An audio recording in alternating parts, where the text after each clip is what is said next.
There we go. Have you ever done that when you're driving? Like you make your own action theme music? Actually, in football, something I was known for was making sound effects when I hit people. Like the like if you ever juke somebody, you're like Yeah. pew pew. Yeah. Oh, totally. Oh, yeah. I was about the pew pews. All about them pew pews. I'm all about the pew pews. Well, sawdads, welcome Yeah. back to course number 7. What is the most amount of courses? Like, okay, I know that you've done like an 8-course dinner, haven't you? Me, myself? Yeah. Yeah. Like, what is the what's a regular amount of courses for a meal? I mean, if we're talking like, if you go to a restaurant, just kind of your run-of-the-mill restaurant, I'd say if you look at like super salad, entree, dessert, like 4. Okay. It's kind of like your standard, like that's what everyone's used to. But What's the most you've ever seen? okay, the most I've had personally, me, was when Bree and I went to San Francisco. We went to a restaurant called Californios, and we had a 16. In California. Yeah. Called California. Okay. Californios, yeah. Gotcha. It was a 16 course. Yeah. Did they have an intermission?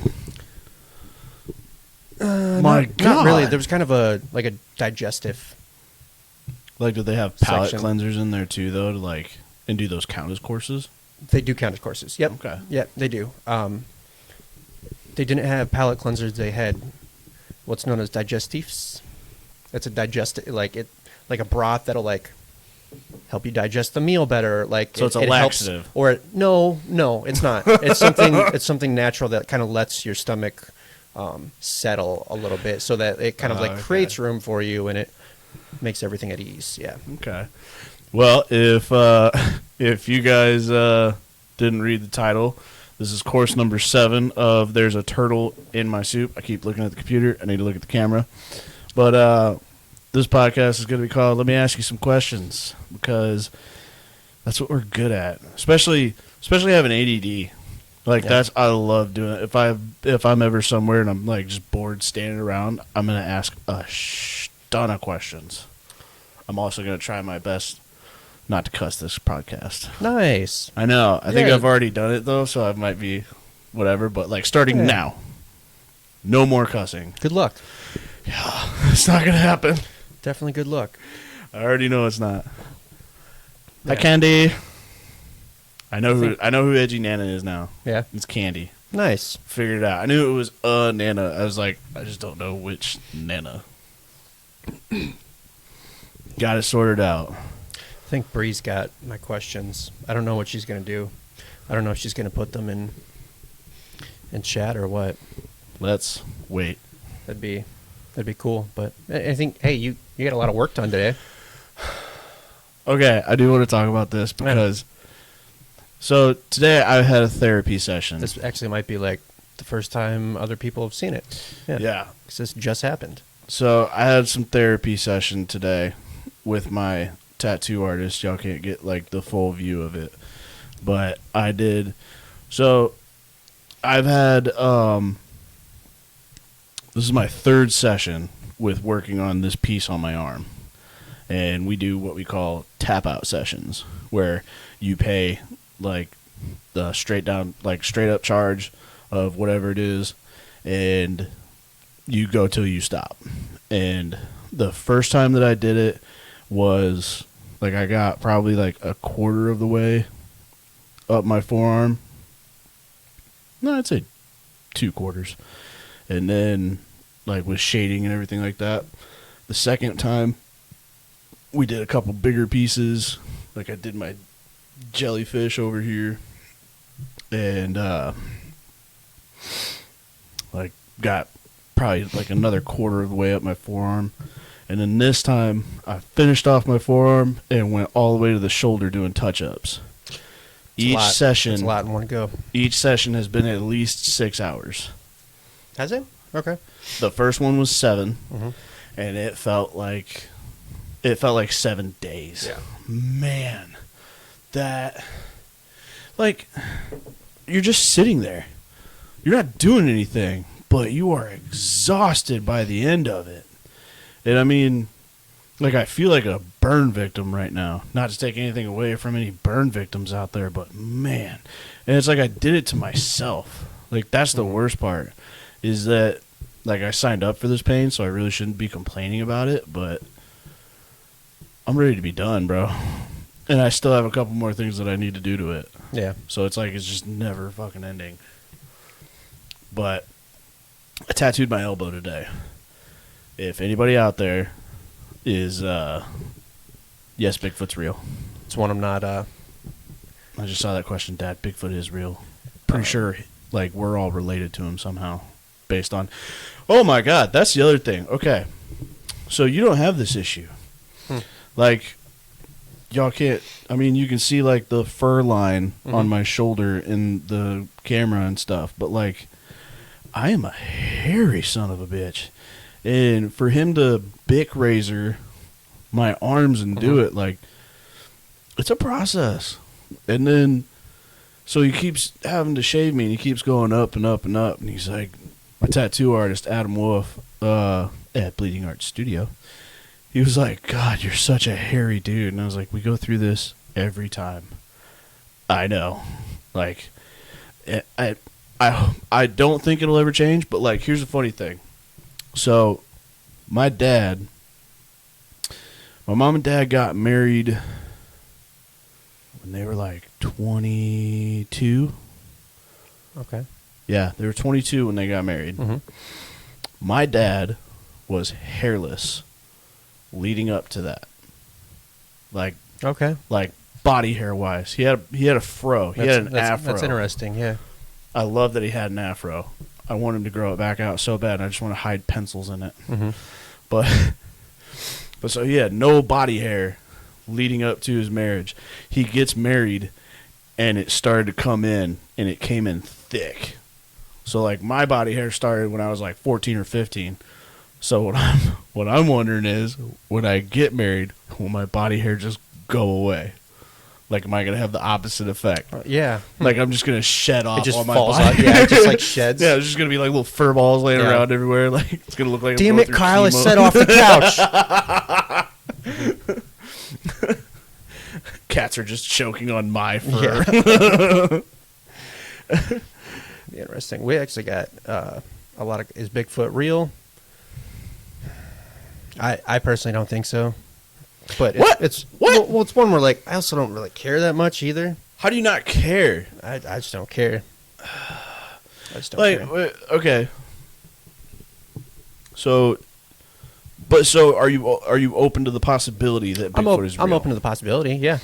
'Cause, like, I don't have we don't have all the answers. We don't have all the answers for shit. So I don't know. I think, well, one, I don't think there's been any sightings of him in years. Like, the Discovery Channel has had their, they've had their Bigfoot hunts and stuff like that. That always, I'm a sucker for those shows where I like to watch those shows, knowing that I'm going to be so disappointed by it.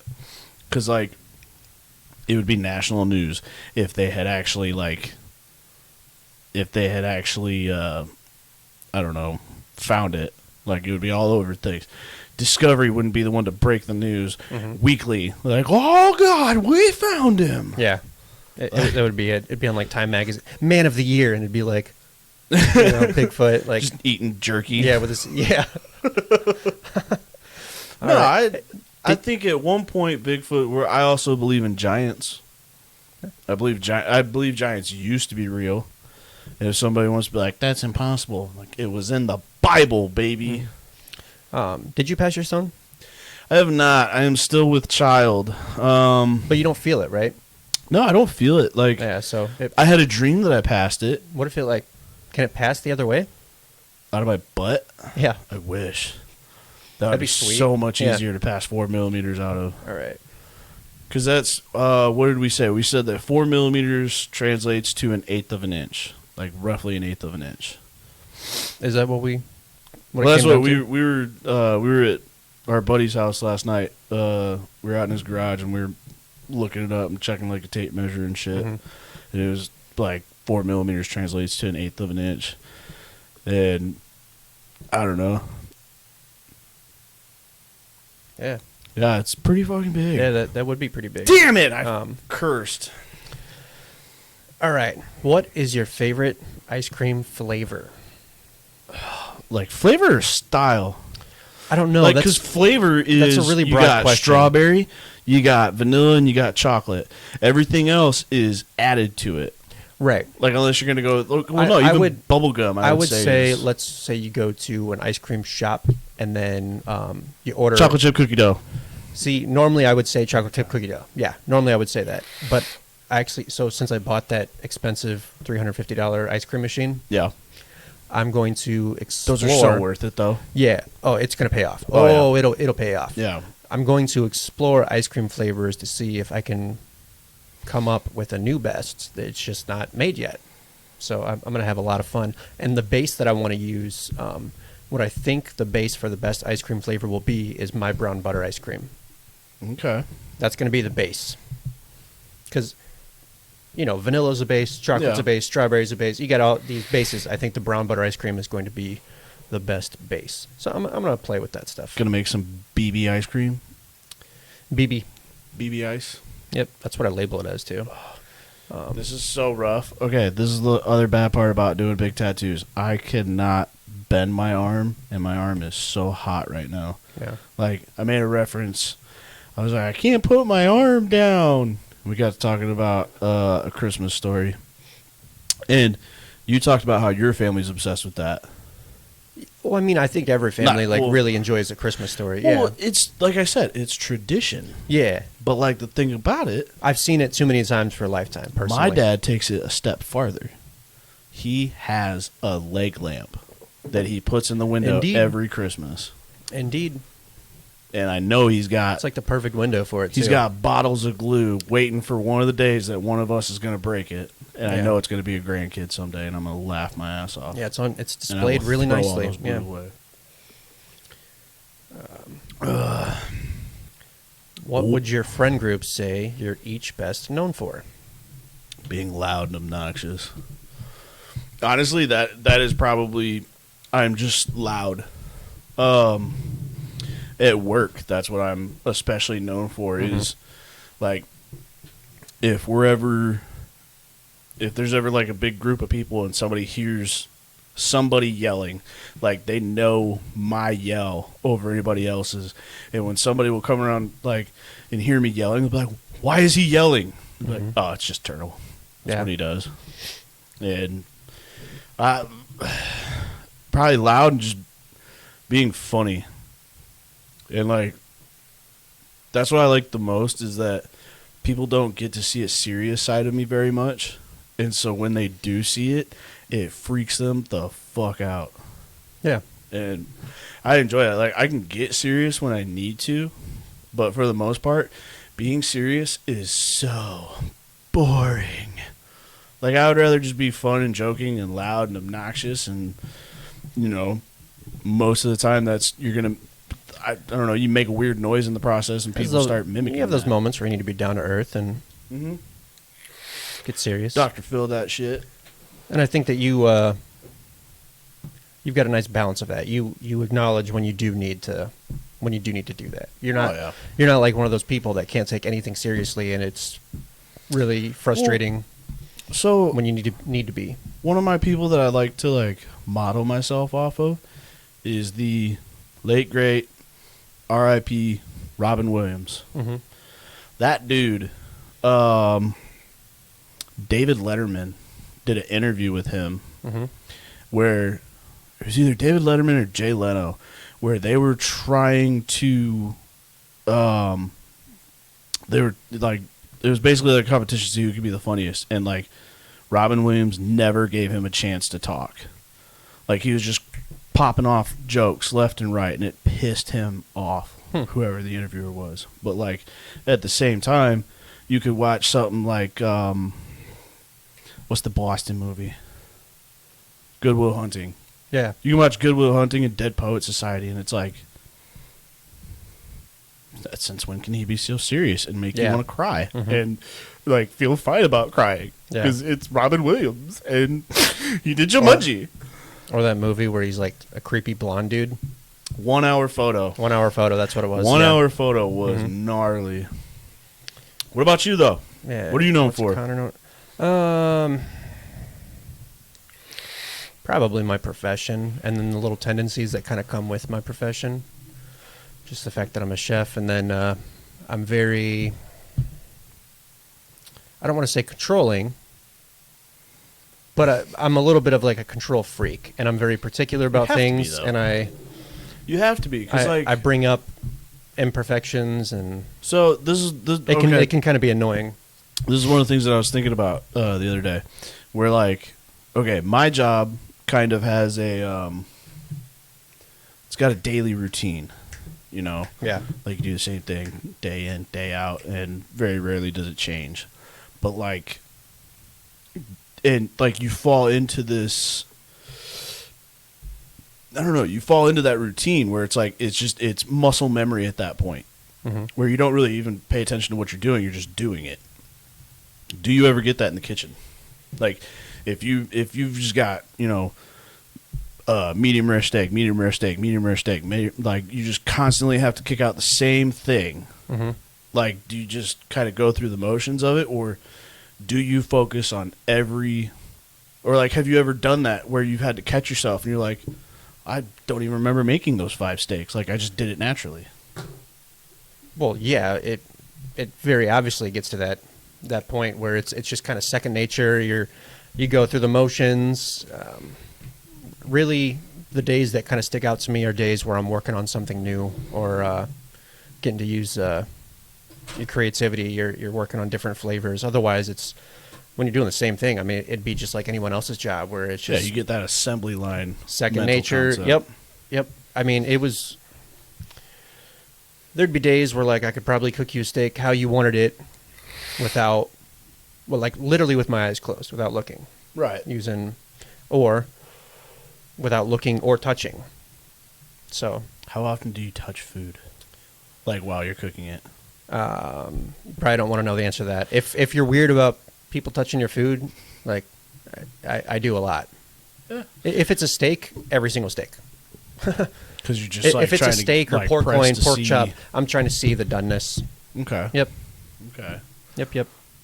Okay, that was a decent question that I hijacked like a son of a bitch. What else do we got? Didn't Robin Williams win an Oscar? Did he win an Oscar for Good No. Will Hunting? It was Matt Damon that won, right? Matt Damon, But I don't know Ben if- Affleck got it for Did- that. He might have got Best Supporting. I'm Here's the thing. I'm wondering if Robin got the Best Supporting because I know Matt Damon won an Oscar. Matt Damon. Matt Damon. Okay, so here's the thing about My here's the boy's thing about wicked Robin smart. Williams. He's wicked smart. The thing about like Robin Williams, okay, let's go. Let's name 3 big ones. Robin Williams, Jim Carrey, and What are you naming? just like some of the best comedians that have been out there. Robin Williams, Jim Carrey, not recently, but back in his prime, Adam Sandler. As far as like making movies, yeah, like Well, making those. yeah, the ability to Yeah. be funny on camera, and like Jim Carrey had a great stand up. He did great work in Living Color. Robin Williams has the best stand up I have ever seen. Like, and the thing about it is, who made Schindler's List? Why am I snapping so much? I don't need to Spielberg. snap at you. Okay, so Steven Spielberg, while making Schindler's List, said it was so depressing, like it's such a depressing subject to do and to film, that every night he would call Robin Williams. Like, he would just call him on the phone, and he would have Robin Williams tell him jokes for an hour to That's cheer pretty cool. him up. That's pretty cool.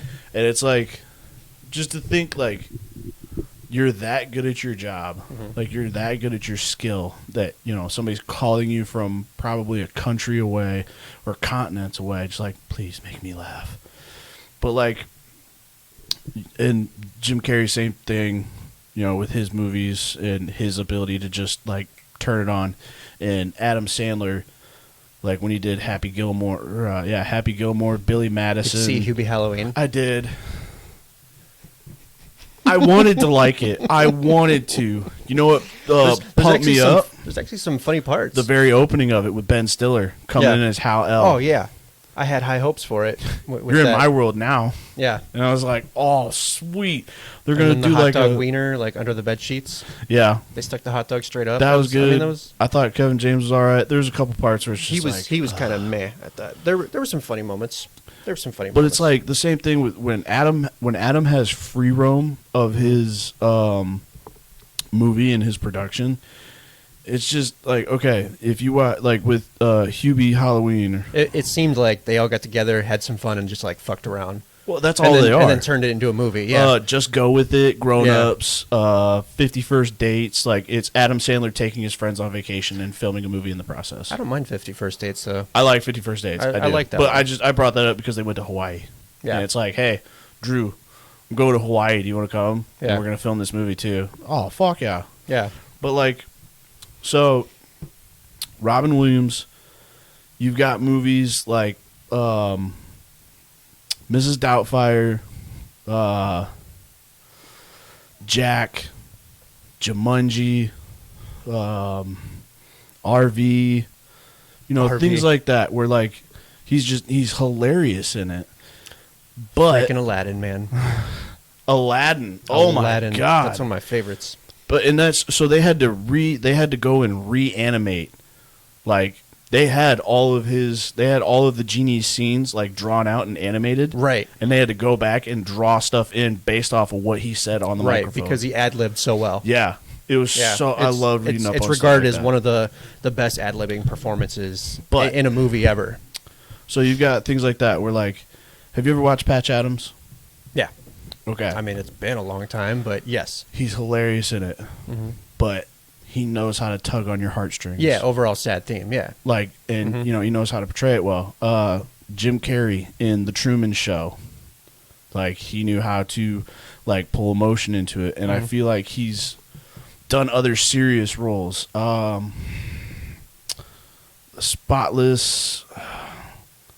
Spotless Sunshine or something. Is it more recent? Because, like, anything with Jim Carrey... It's with Kate Blanchett. No, not Kate Blanchett. The chick from Titanic that got drawn naked. Yeah, I know who Kate Blanchett is. Is that her? Yeah. Okay, so it was with her. It was like Eternal Sunshine of a Spotless Mind or something. Yeah, I know what you're talking about. Something Never like seen that. it. Yeah. Serious role. Very good at it. Kind of makes you want to cry sometimes. And it's like, but at the same time, comedians, like as a whole, like when it comes to Oscars and Academy Awards or whatever it is, I feel like they just get pushed off to the side. And it's like, it's not fair. Because throw Leonardo DiCaprio in a Jim Carrey movie, throw Leonardo DiCaprio in a Robin Williams movie, and tell me he can do that role better. He can't. Even the serious parts, he can't. Like, being a comedian in Hollywood, you're a jester. Like, you're a clown. Well, And they don't there's give you the certain recognition roles- that you need yeah, until there's- you die. There's certain roles that fit better for some people than they would others, and that's why they cast them in those roles. Well, but still, though, you got to recognize that Oh, is it Kate Winslet? Kate Winslet. Thank you. Where it's like you got things like I thought that. it was where Kate Blanchett. no, that I know. I think I know who Kate Blanchett is now, and her. But it's like it bothers me because like when Robin Williams died, Billy Crystal, he went up like at the Oscars and he gave like a in memoriam kind of thing, Mm-hmm. and Hilarious dude. I love Billy Crystal. very funny as well. But also he can do Love some him. serious stuff too. Yeah. But it's like He's another person that's really great at just ad-libbing. yeah. Yeah. A lot of them are, but it's like I feel like they don't get recognized until they're gone, and then it's like, yeah, you think maybe you should have given them a couple more Oscars instead of loading it up with, I was gonna say Daniel Day-Lewis, but Daniel Day-Lewis deserves everything that he gets. Yeah. I don't know. That's my little rant on Hollywood because like, I don't know. That's the other thing. I want to see the Oscars go back and like re-look at movies from the year of the Oscars. And say, like, we fucked up. Oh, yeah. Because there's a Yeah. couple of them that's like, oh, this indie movie won an Oscar. And it's like, didn't do shit in the box office. Nobody remembers it. Nobody references it. But I like that The actors that were in it didn't I like go that they nowhere. look outside of the box office, because if they looked like strictly at like box office stuff, then you'd have these freaking Fast and the Furious winning yeah, stuff. Fast and Furious winning stuff and Family. yeah. So Okay, touche. Nothing against indie movies, but like, Yeah. I don't know. There's just some things that I feel like they do wrong. Have you ever dropped someone's food? Yes. And put it back on the plate and send it out. Do Well- you have 5-second rule? What was your best mic drop moment? Can you think of a moment where you had what was your best mic drop moment? No, because I moved on because I didn't want to answer your question. Oh, so the 5-second rule is in play. Do you Uh, do 5 or 10? I just don't want to get into it because it's a past job where I didn't really have a choice. Oh, Yeah. so that's more on management than you. Yeah. Well, Well, I don't really have a choice because, like, That's trash. you would best think that it'd mic be drop. trash. I don't like one of those moments where you say something gnarly and you drop the mic. I would imagine that that's what the question is, but honestly, I don't know if I can really. No, like I don't, because like I'm not very confrontational. Like I don't, not anymore. Mhm. Like at my job, I used to be very in your face. You know, I don't like you. I'm gonna tell you how it is, and I've honestly just very much chilled out, where I do my time and I go, and then like, okay, there's one, Liz, we were talking about this like early on in our relationship, Mhm. where she goes, we don't argue. I was like, because it's pointless. Like, there's no point in yelling at each other when you can have a conversation. Like, I understand, like, when you're upset and you're in the moment, and, you know, it's like, why is the carpet all wet? Todd! I don't know, Margot! Like, one of those things. But, like, to sit there and to be constantly screaming at somebody and, you know, for a point that's really not going to get across anywhere. Like, that's not something that I want to do. Mhm. But one night she just kept getting on me about it. Like, let's argue. Let's fight. Let's have an argument. And I kept saying no. And we had just watched the movie Hustlers. I don't know if you know that movie. With Give me some names and it'll come to Jennifer Lopez. I don't know. It's a stripper movie. It's about the strippers that go out and like hustle dudes out of their money. mind. I don't know if I've seen it. Um, We did touch hands. We weren't trying to, but we did touch hands. we touch hands all the time. Yeah. But no, so she kept bringing it up like, oh, I'm gonna go be a stripper. I want to go be a stripper, and I was like, you know what, fuck it. And I was like, oh, what? Because I don't make enough money? Like, you have to go out and make more money? And, like, I just raised my voice and, like, repeated myself a bunch of times, like the classic Dane Cook thing. And and she just immediately wanted to cry. And she goes, I don't want to do this anymore. I don't want to fight. Like, I don't want to fight with you. And I was like, okay. I was like, see? And I was like, we can have calm, rational conversations as to why being a stripper is not something that I'm going to let you do. Like, it's as simple as that. She doesn't actually want to be, well, I don't know if she actually wants to be, that might be a dream of hers someday, but if I can keep her off of the pole, I'm going to do it. Yeah. That would be ideal. Would you think differently, like, if somewhere down the road you have a daughter and, like, that's the profession that she chooses? Like, would you be mad? Would I be mad? I think it's totally normal to be mad. Would I disown her or him? Let's say it's a dude that's stripping too. Yeah. Would I disown my child? No, I would never do something like that. But I think it's reasonable to be like upset Well, with a 'cause- choice that your child's making. I don't think there's anything wrong with being upset. If Or your like child somebody makes wants it. to be like, oh, it's an honest living. Is it though? Like, Is it? I don't know. I don't know. I don't know if Especially when they're wearing sweatpants. That's no. trench coat Johnny comes in. It's Mhm. like, get out of here. Yeah. I love you though. I'm sorry. I still laugh about that moment. I'm trying to think about a mic drop moment that I.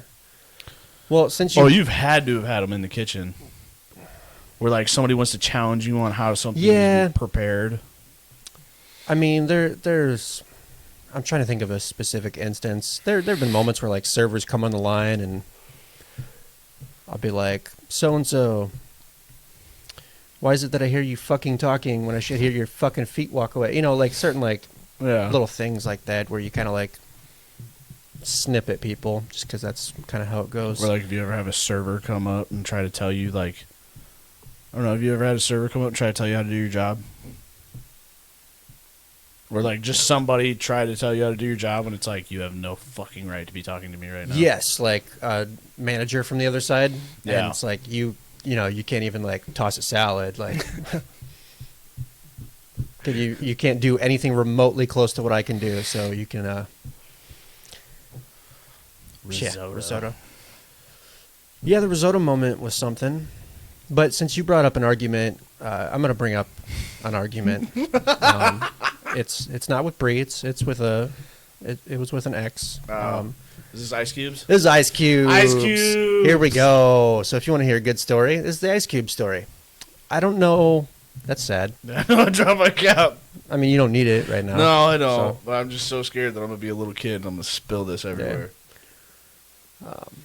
Yeah, this is a good story. I don't know if it's necessarily technical. I mean, you could consider it a mic drop moment, but I was inspired by you bringing up an odd argument. So I'm going to bring up I my want odd to clarify argument that Liz and I's argument was a fake argument, story. Right. not a real one. Yeah. Okay. So this is a girlfriend. I moved in with her shortly after I graduated. Didn't really want to, wasn't ready for it, but I had to get out of my house situation at the time. We fought constantly. And then there was always this like lingering argument of, because she was irrational, so she didn't like my friends and didn't want my friends over. But we always had her friends over, or whoever was friends with her at the time. Not even like best friend. Like I've maintained the same friends. Anyway, I'm not going to get into that. I can't But- flex this arm. So we would have people over the house, and like her friends are always over. I wasn't really ever welcome to bring my friends. So she goes out of town with some friends for the weekend, and I'm like, okay, I'm gonna have a party, and I'm gonna have my friends over. oh yeah. Did you have all your friends over? It's out of my control. Hey, if you want to get mad at someone, you get mad at whoever was driving. You can get mad at like Zach, Emily, Brady. You can get mad at all of them. I am, but I'm also mad at you because you knew I didn't have my license. You could have came and got me. You knew I lost my license. at the Anyway. time. All right, continue. Let me get back into this. Had a party, had friends over. I cleaned up. Everything looked better than before she left because I didn't want to have an argument. So she came home, and it's like she was looking around the house, every corner around the house, to find something to be mad at so that she could rationalize having an argument, because I told her, I was like, yeah, I had friends over. And it wasn't even a party. You know, there was like 5, 6 of us. I don't know. Small little thing. Just hanging Yeah. out. And Didn't Brady cry at that though? He did. Yeah. He punched a brick wall and cried. And then I told everyone afterwards, he's like, I didn't cry. You cried. No, he cried. But, yeah, she's like scouring all the corners because she's trying to rationalize getting mad at something. You know, if I miss cleaning something or something was spilled on, she's trying to find something. She can't because I did such a thorough job. So she goes to the freezer. And you know the ice cube trays, we had ice. Mm-hmm. She starts screaming at me because I'm too lazy to take the ice cube from the ice trays, put them in the ice box, and then refill the trays up so that we have a stock of ice in the ice box. You bastard. And I'm like, first I'm like, okay, well, like I can start doing that if that bothers you so much. Yeah. I can start like setting a timer for exactly when it's going to freeze and then transfer and make sure I accomplish that. But she's just like laying into me and screaming, and I'm like, what the fuck are we arguing about? There's ice. If you want your drink to be cold, it's going to be refreshingly cold right now. Yeah, and by the time Why you need are more you ice, screaming at me? it'll be refilled. We have ice. But she just wanted to scream at me. She wanted to find something because she was mad that I had friends over, and it was... So I made an observation the other day. You guys don't have ice trays in your freezer right now. No. And we do, but we have like specialty. Like we have the big ice, like right, the but you don't have spherical, like the big square for Yeah. like cocktails and stuff. But I noticed that the other day, and I was like, I wonder if he's scarred from it. Like, oh, you're gonna yell at me for ice trays? Never having ice trays again. Yeah. So dumb. We have ice. Why are you mad? Yeah. If you want your drink to be cold, I promise you, your drink can be cold right now. Now, if you're gonna chug like 10 drinks, we might run out. Yeah. But you're not gonna chug. Or if you're gonna 10 waste drinks right ice, now. where Yeah, like yeah, you dump out the ice and go like to refill with the same drink. so stupid. My dad asked a good question. Connor, has a customer ever tried to disrespect your cooking? Yes. Like, have they done that? We're like, I need to speak to the chef now. No. I've got a couple moments where it's kind of like this. Anywhere you go, there's always different palates. Some palates are better than others, and you're always going to come across someone who thought that something might have been too salty because they're just susceptible to salt. Usually older people. There's always someone that thinks they're a know-it-all and want to show off in front of their friends. So you'll perfectly cook something, send it out, and they'll send it back. And you're like, okay. They're like, they wanted this mid-rare. That is mid-rare. Yeah. I physically can't make it better than mid-rare. Or maybe they just don't know what mid-rare actually is, and they've been cooking wrong. Yeah, their whole or life. like you'll come across stuff where people will be like, I want my steak medium, no pink. And you're like, That's not it. I literally don't know how to cook that because that Yeah. doesn't exist. Stuff like that happens all the time. But one instance where it's kind of like someone thought they were trying to help me out, maybe, and like critique me. And I had a specialty dish. This was at Bass Street, and I wasn't there that night. The sous chef Adam was there cooking in my place. It was a Sunday or something. He came in and he just like modded the crap out of it. He's like, no, I don't want that sauce.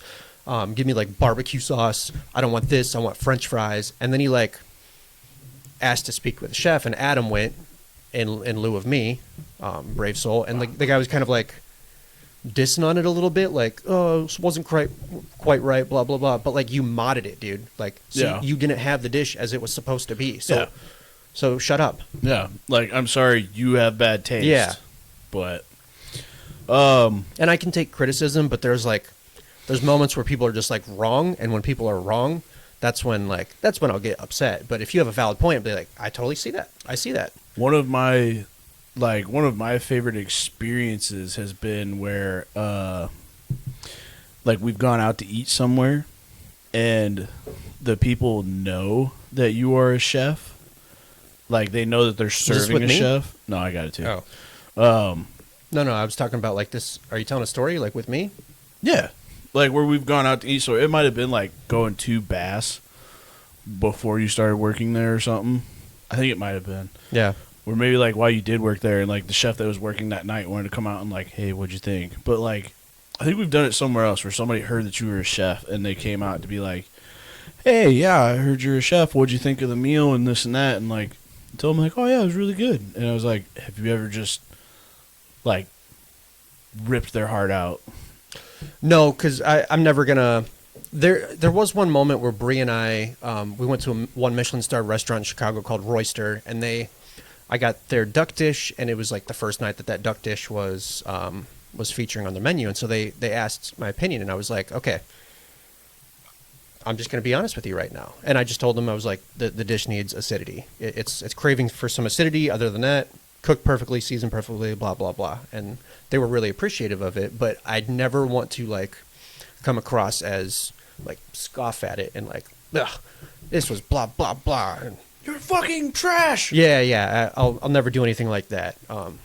I recall one of those moments where we went out to eat and like, I think I'd get like a ribeye or something, just something basic, and it was like significantly under seasoned, but I didn't really want to talk to the person, so I was like, yeah, it's great. Yeah.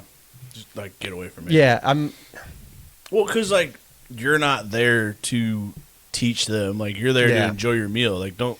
especially if it's like someone I don't know and like we have no basis to really talk, then I'm like, yeah, okay, great. I don't want to get into this anymore. Like, let me just finish enjoying myself. Yeah.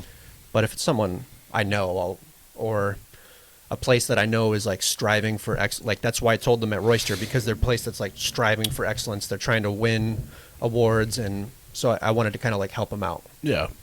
Do you know of any local food critics? I don't actually. I really don't. I don't think that we have any in the papers. Because I was thinking, like, for your pop-ups, or, like, you know, the dinner that you just did, where, like, what if you invited a food critic where it's like, come fucking try me out, tell me what you think. That'd be cool. Like, would you open yourself up to that challenge? Yeah, for sure. No doubt. Do you think you would feel the pressure from it, though?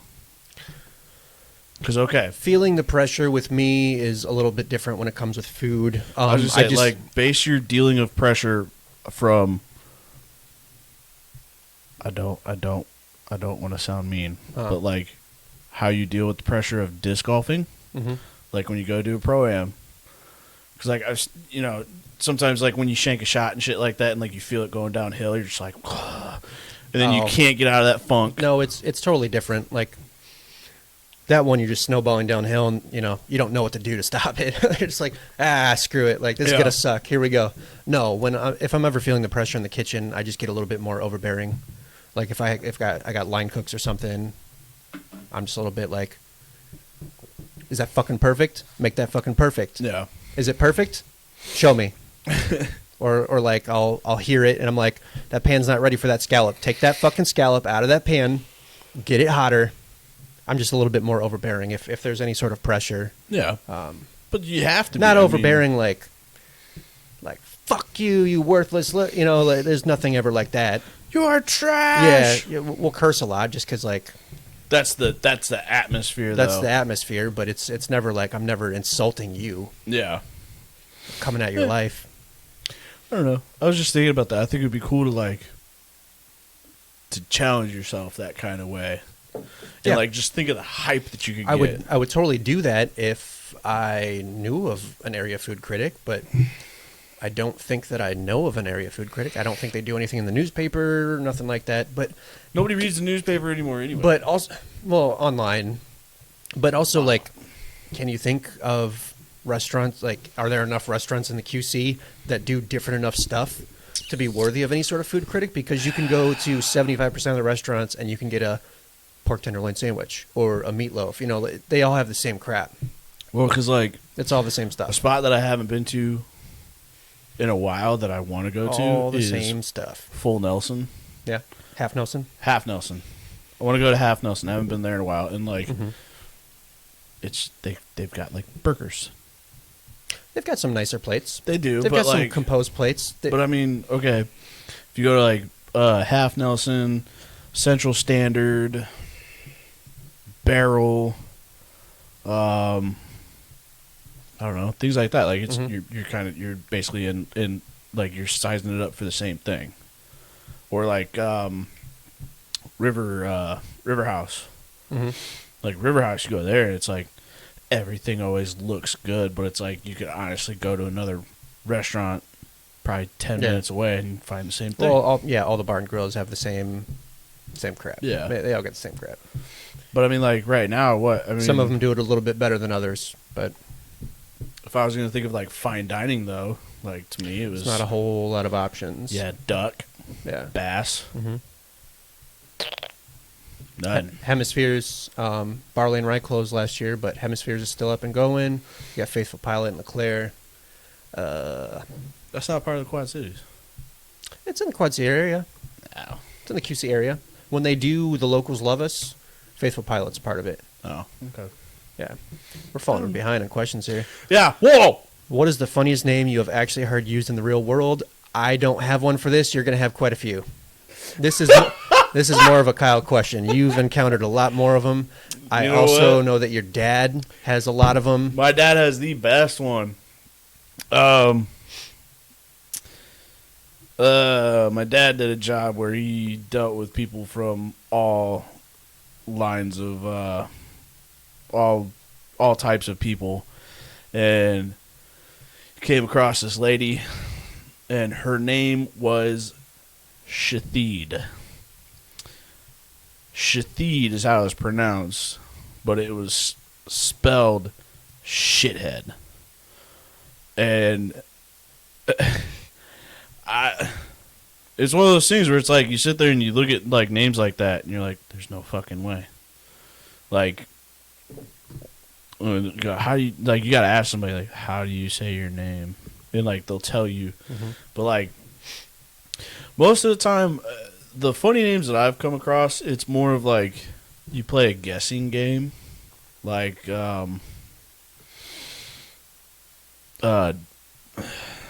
knew a guy named Drayshawn, and I was like, so like somebody, like two prominent male figures, one of them was probably named Andre and the other one was named Sean, and you got both of them. I'm like, yeah, dude, my dad's name was Andre and my uncle's name was Sean. Okay, like it's just weird combinations like that. That's fine. But like I've seen a couple weird. Shathid is a little Shathid's up there, man. Yeah, shithead. Wasn't it spelled just like shithead? Yeah, Shithhead.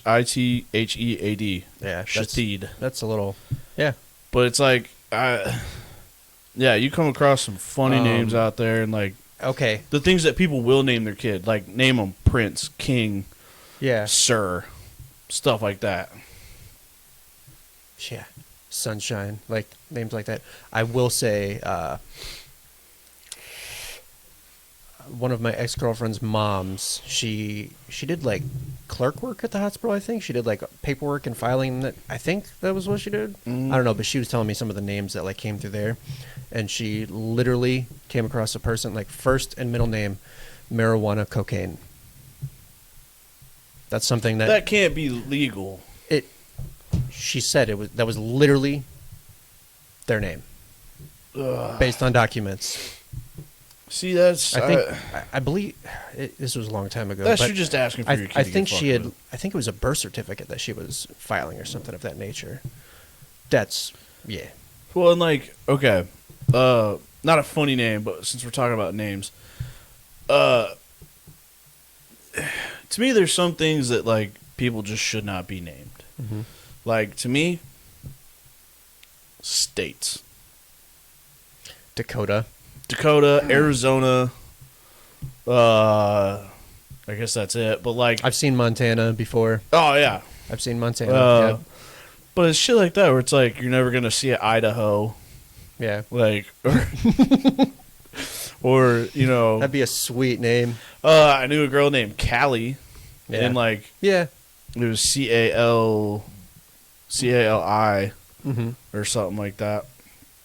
But it's like, what? Like, what are you gonna do? Name your kid Nebraska? Nebraska, get your ass over here. Yeah, I've seen Montana, Dakota, obviously. Sweet Caroline. There's Georgia. Georgia. Yep, I've met girls named Georgia actually. Mm-hmm. But yeah, you'll never see somebody named Michigan, Illinois, Right. Iowa. Like, could you imagine naming your kid that though? And it's like you got to get out of that state. Yeah, I don't know. Ohio. It's just weird. It's just weird things. Vermont. The foliage time of year in Vermont is verdant. Smells like lilacs. Yeah. What can you do to make my cereal better? Piss in it. Yeah, stop. Cereal's so sugary. I freaking hate where cereal's gone. Like they've like Dude, I the still recipes will eat of the shit out the of recipes have gone downhill. Well, it's, Even from like me being a child. it's straight up like more buck for the less of their bang. Yeah. So like, however cheapishly they can make that cereal to get it out Right. there now. Yeah. And then too, like, And it's all got so much freaking sugar just to preserve it. Mhm. Really. So much sugar. Cereal makes me feel like crap. I eat it. I will I'm still like, eat Captain Crunch. I But- don't care. how can I make your cereal better? I'd make my own. I mean, not make my own, but like you go Chex Mix and then put a little concoction together. Raisin Bran Crunch. Put a little concoction together with Raisin Bran Crunch. Buy me some, some Mom. butter and sugar. You're trying too hard, dude. It's fucking cereal. Throw it in a Throw bowl. it in the oven. Whoa. Okay. Talking about making cereal, it depends on how you fill that bowl. Like, the proper way to do it is milk first, then cereal. Oh man, I can't. No, that is not the proper No. way. Dude, you put cereal in first and then milk. Any- If you see somebody doing milk first, you then stay the cereal, fuck away. yeah, You stay. Call away. the FBI. You stay away from them. because they've got something in their Yeah. backyard. I actually saw a meme a couple years back.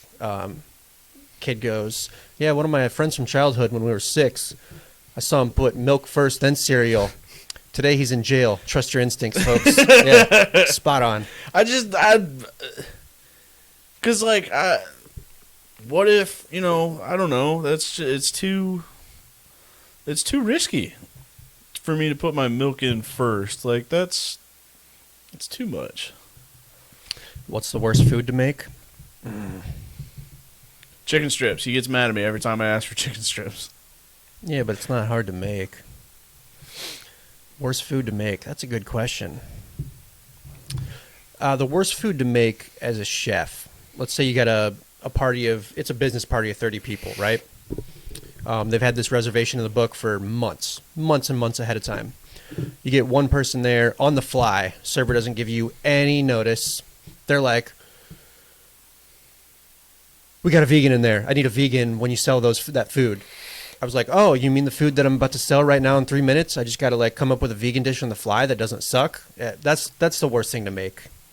Is if you're a vegan, it would be so much better for you if you just called ahead of time. If you knew you were gonna be dining somewhere, Yeah.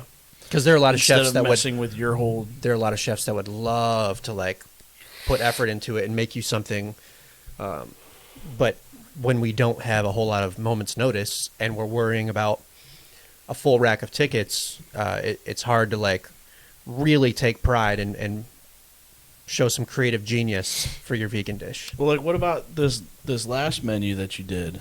Is there anything on there that was challenging? This amberjack agua chili Aguachile. You were close. with the tomato DR you know how to say tomato.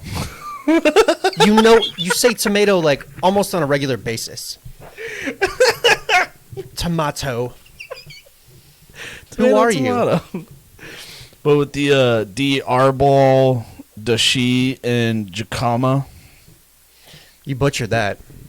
Yeah, you butchered that one. they're hard words. Okay, They're not hard words. They are. It's just different language. Whatever. Tomato and diarbol dashi with jicama. That's a J. I know, it's Spanish. It's a Spanish Ah, jicama. Do you know what jicama is? jicama balls. That's not what it is. It's just like a potato apple. It's a cross between a potato and an apple. It tastes like a potato apple. What the hell does a potato apple taste like? How do you make potato apples? If you took a potato and you took an apple and they shared a romantic evening and created an offspring, that's what it would taste like.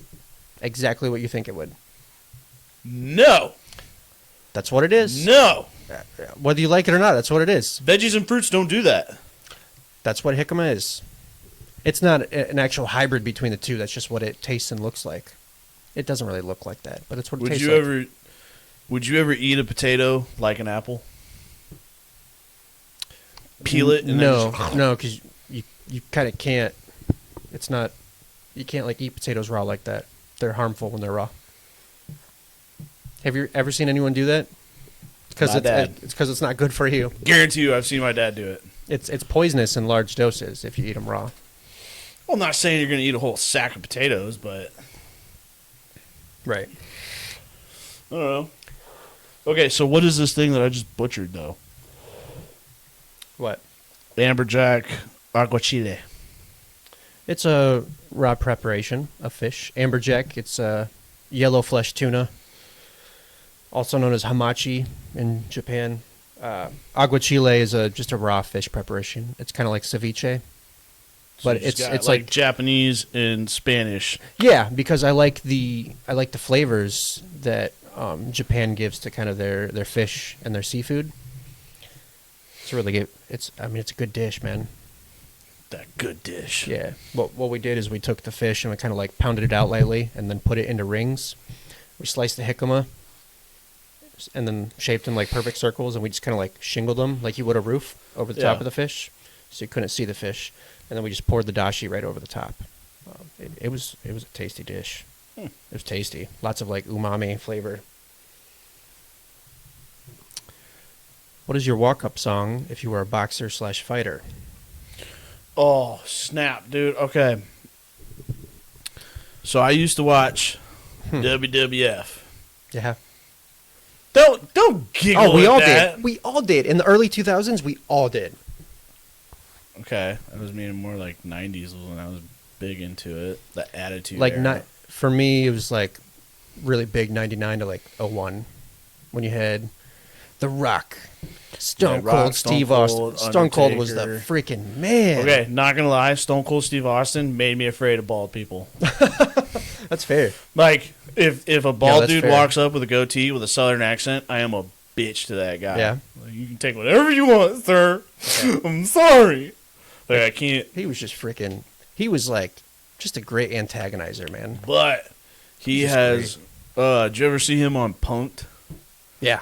And like that dude that was trying to like talk smack to him, you could tell he was like, "Oh, I'm gonna get Yeah. my ass Mhm. whooped." Like, He was not about it. no, Stone No. Cold was ready to whoop some ass. Rightfully so too.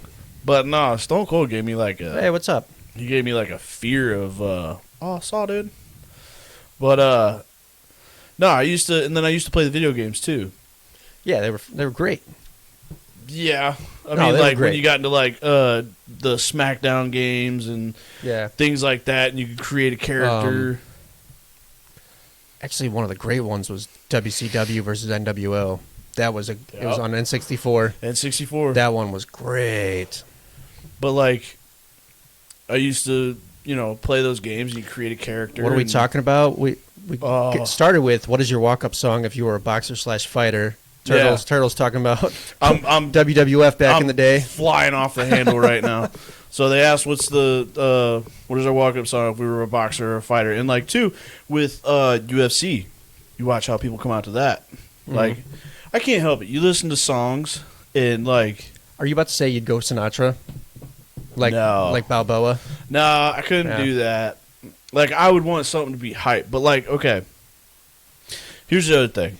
I'm that dude that like I play a movie in my head, or like I Mhm. make it seem like I'm in a movie, and like if I'm driving up somewhere and you're going to make an entrance, you go through and like you pick out that song, like this is what I want to roll up to, and I want it to be at like the minute 45-second part because that's where like this part Right. comes in. Yeah. Like I make an entrance off of that. If I had to do like a walk-up song, it would be anything from Rob Bailey, because he's just got this workout music that like just gets you pumped. Or there's one that I love to roll up to when I go into work to let people know that I'm in a bad mood. Mine would probably be something like rock, or like a rock hip hop kind of thing. Mm-hmm. Like that's my style. Yeah. But I don't know. I don't know. The UFC game had like Machine Gun Kelly and Run the Jewels. Like I like those songs, and I was like, oh shit, yeah, dude, that's what I'll come up to. Shadow boxing and shit. Do you know about the fight that's coming up? The big boxing fight that's going to be coming up? You talking the Lomachenko No, I'm not. Lopez fight? No, that's I'm not. Tomorrow? Nope. Roy Jones Jr. And Mike versus Tyson. Mike Tyson. Yeah. Oh yeah. Yeah, I know about that. What? Yeah. Boy, that's So tough okay, too. I'm gonna. who do you got? Who do you got?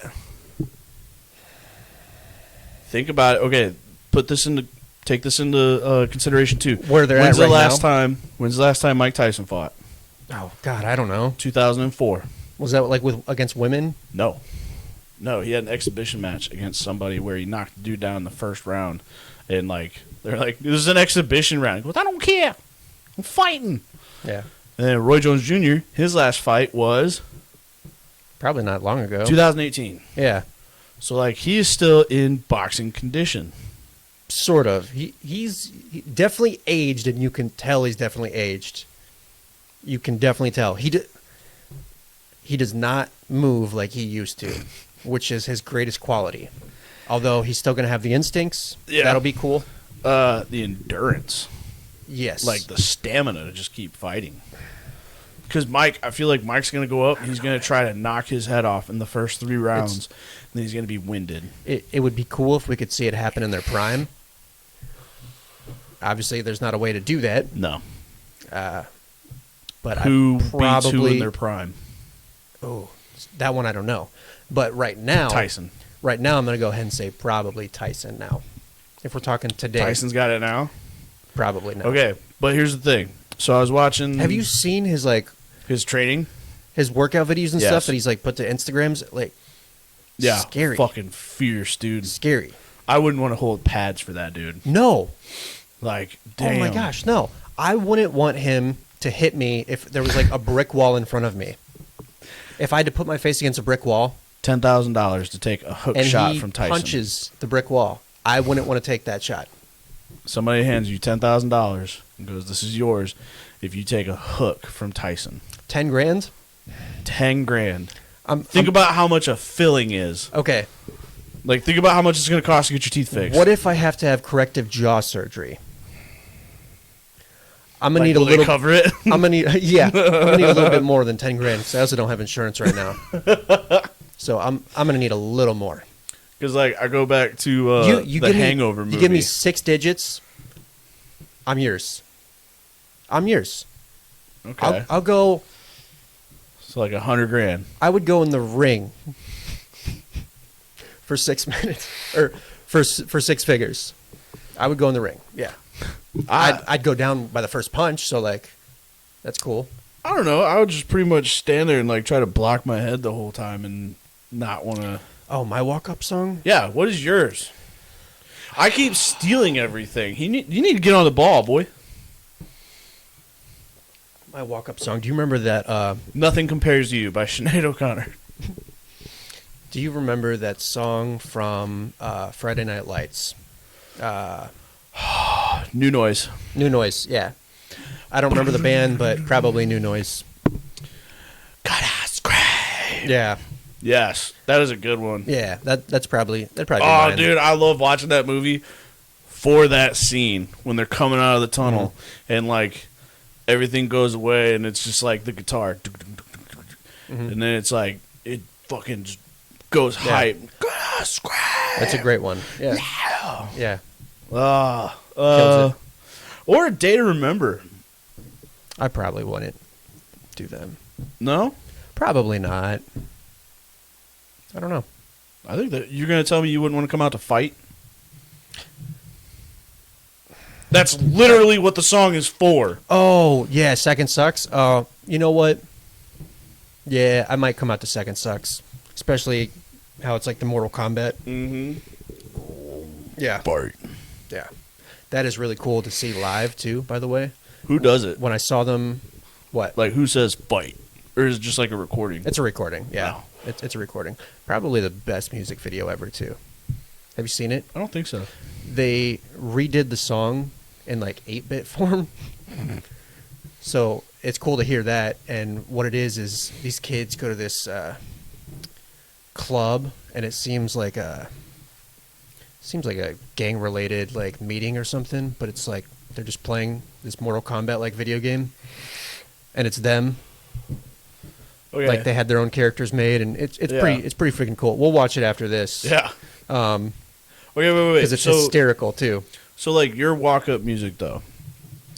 Walk-up music can also be a part of, if you were going to the batter's box. Because they have walk-up music for that, and I always forget about that. But, Yeah, I don't know about that one. If I was going up to a batter's box, tequila. You would do that chicken wing song. Chicken wing, hot dog and bologna. Yeah, for sure. I would do something. If I was going up to the batter's box, I'd probably want to dance my way up there. Like, keep it loose. That kind of thing. Ooh, more questions. No. So, yeah, I'm not done with this show. Like, walking up to a fight music, though. Do you want something, like, fast-paced? Like, really fast-paced so you get your heart going real quick? So you're just like, ah! I could go either way. Or, like, would you want to come up to something where you can kind of, like, get a rhythm going? I'd probably go either way. I don't think it matters that much. How are you going to say it doesn't matter? Like, sometimes, like, some people, that's, like, the whole hype to them. Like, Diego Sanchez coming out for one of his fights just yelling, no! It was yes. Or was it yes? It was yes. Oh. Yes. Yes. It was a state of mind that he practiced, and he got destroyed by BJ Penn. Yes, he He did. got absolutely Did not obliterated the entire match. I think he made it to like round 4 or something, and he just got destroyed the whole time. It was an onslaught. But, like, you got people like Mike Tyson that comes out to no music. That'd be fine too. That's a head game to your opponent right Yeah. there. Okay, fine. Next question.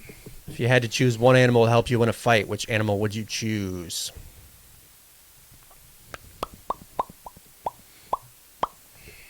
You go. You go, so I don't Me go? hijack this anymore. Huh. I'm probably going with a sloth.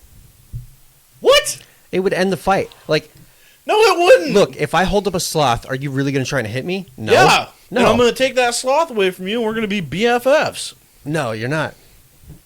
And then if you take the sloth away from me, I go into overdrive. Like And it's John like, Wick. It's like I get like a superpower. Yeah, like John Wick. Don't touch my dog. Yeah. For sure. Probably a sloth. There's, you got to watch the movie Power on Netflix. It's with Power? Jamie Foxx.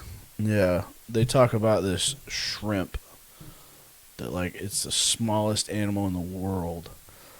But, like, compared to its body, like, it's got so much force to how quick it can move, and it can decimate, like, other animals or something like that. I don't know. It's just a like, fun concept. Maybe the tuna from the other guys. You know, like where they craft That the makes apparatus. craft the Won't be for long. air Half hour, 45 tops. But that's enough to find out where you live. We'll stalk you. Mine would probably be like a mongoose. Mongoose, okay. Kill cobras, bro. Yeah, it's They're quick, pretty fierce. fucking, or a bear.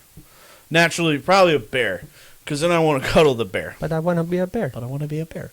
I thought you were going to say lion. Uh, I thought you were going to go lion. no, dude, because cats are assholes. Like a bear to me is like a big dog. I mean, maybe I'd go something like... Bears wave. You ever seen that video of the bear waving when like they throw him Yeah. bread or something? You've never seen a lion be like, "Oh, thanks, dude." And Yeah. they're just like, "Get out of here!" Oh! I could go something like a little black widow spider, like a poisonous snake, and just like set it out, and you'd be like, oh, you know, like you'd be trying to scrap, and you're like, oh, you know, Yeah. maybe that would work out. I don't know. Maybe the sloth plan would backfire. I think it would. I don't think that would go how you want it to. If you had the power to shrink any one object and carry it with you in your pocket, which item would it be?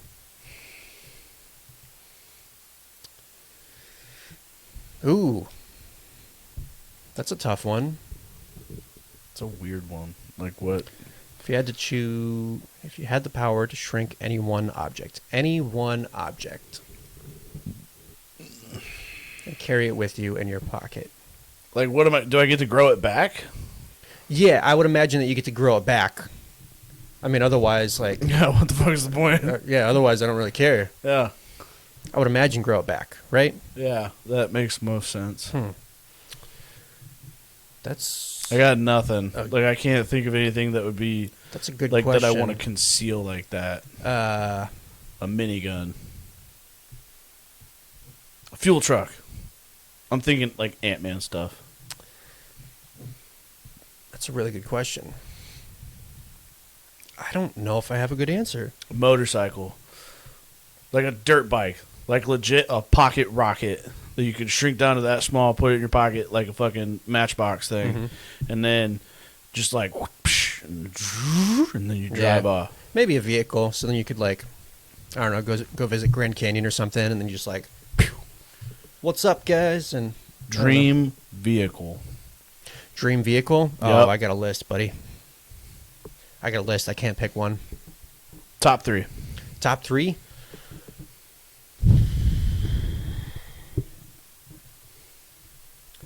It's gonna sound bad because 2 of them are not American, and I'm gonna get some shade. Is one of them a Volkswagen? No, one of Okay. them's not a Volkswagen. Is it a McLaren? No, Okay, cool. You're fine. McLaren's American, isn't it? I don't know. Sounds foreign. I think it was like a company sort of related to Ford. Maybe. I could be wrong on that one. I think it was. Anyway, top 3 dream cars. Probably got to throw anywhere between a 98 and a 2001 Toyota Supra RZ. Just because it's been a dream car since I was a child. Wait, which one? Toyota Supra RZ. Anywhere from a 98 to a 2001. Okay, the 5th gen. Yeah. 5th or 6th gen. That's fair. Yeah. Is those things that right now, like if you were to find one, Mhm. even in junk status, Mhm. you're looking at like 30 grand. Yeah. And the only spot that you're gonna find them is like Japan Yeah. and India, I think.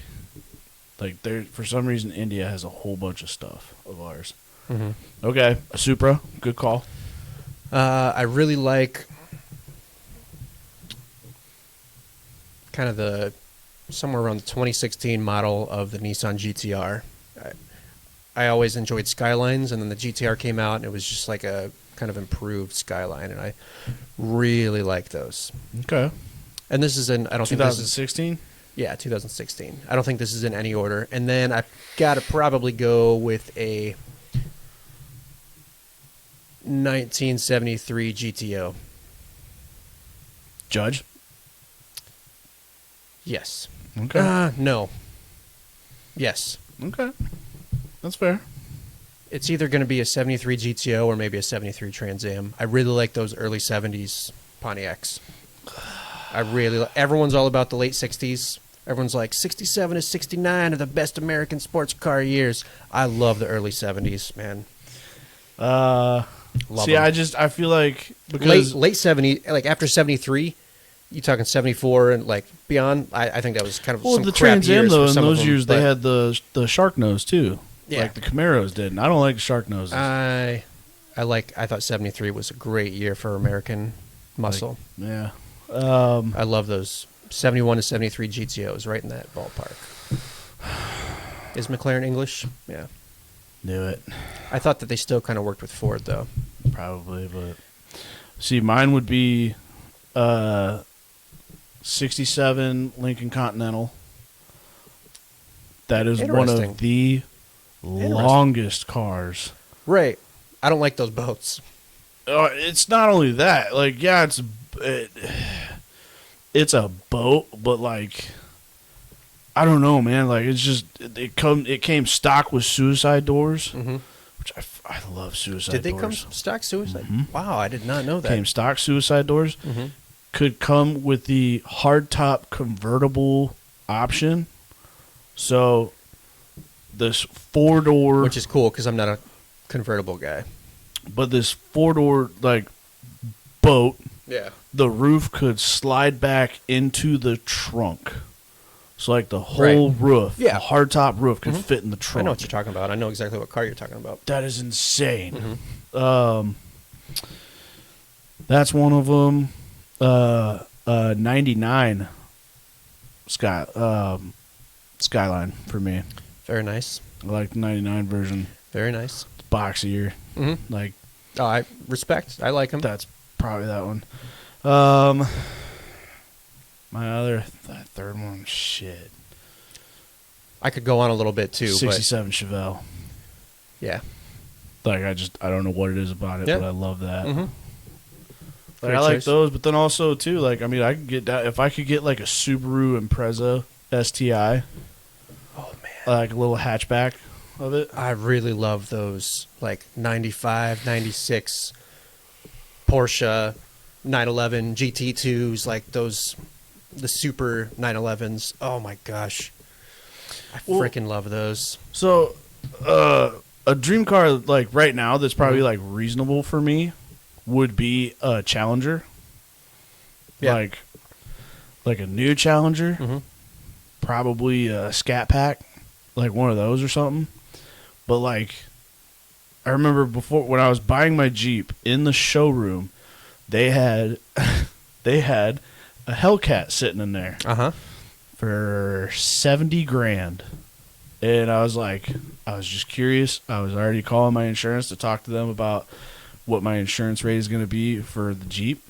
And I was like, hey, I was like, okay, run it for the Jeep. They told me what my insurance monthly would be for the Jeep. And I was like, what's my insurance going to be for a 2016 Dodge Hellcat? And they're like, hang on. I ran the numbers, and my monthly insurance was going to be like $170 for full coverage. Yeah, holy and I was crap. like, that's reasonable. I was like, I could do that. And I asked like the chick that was selling me my Jeep, I was like, what would my payment be for this Hellcat? And I think she said it would be like $700 to $800 a month. And I was like, no, can't do it. I was gonna say 70 Chevelle SS is one of my favorites too. Like Chevelle and Nova. Chevelle and Novas are like, if I could get either one of those, I'd be happy. Mhm. But like the thing about those Hellcats and the Demons now, 707 horsepower. Mhm. What in the fuck are you gonna do with 707 horsepower in the Quad Cities? It's frustrating. And- it's frustrating when you got something fast Yeah, and you can't do shit and you about can't do it. But anything. like, You're like, man, I love being in first and second gear all the time. yeah, or like, you know, what are you gonna do? You gonna take it to the track and do a drag race here and there? Yeah. But it's like, you can't go out and just fucking roll through the countryside and, you Hope know, like doing stuff like that. Like, you gotta, I don't know. I would love to have it. And that's like if I bought like a SRT8 or something like that, put a good exhaust on it, get that throaty sound. Like, I'd be fine with that. But I don't need something where I'm, you know, like you said, you're stuck in first and second gear most of the time. And all it's the like, time. Yeah. like I'm using a quarter of this car. Come on, I want a vroom vroom. Yeah. But you vroom vroom, and then you come across the whoop whoops. Yeah. And then you got the cherries and berries. Cherries and berries. I like your dad's dream car. What's that? I don't know how to pronounce it, but I know what he's talking. Dawsonburg. I know what he's talking about. Or Duesenberg. My grandpa actually, it doesn't drive. It needs work, but he's had it in his garage a long time. He's always talked about sprucing it up, and I just don't think it's ever going to happen. But he's got a 37 Ford. 1937 Ford. Like, coupe. Yes. How many windows? It's a coupe. Okay.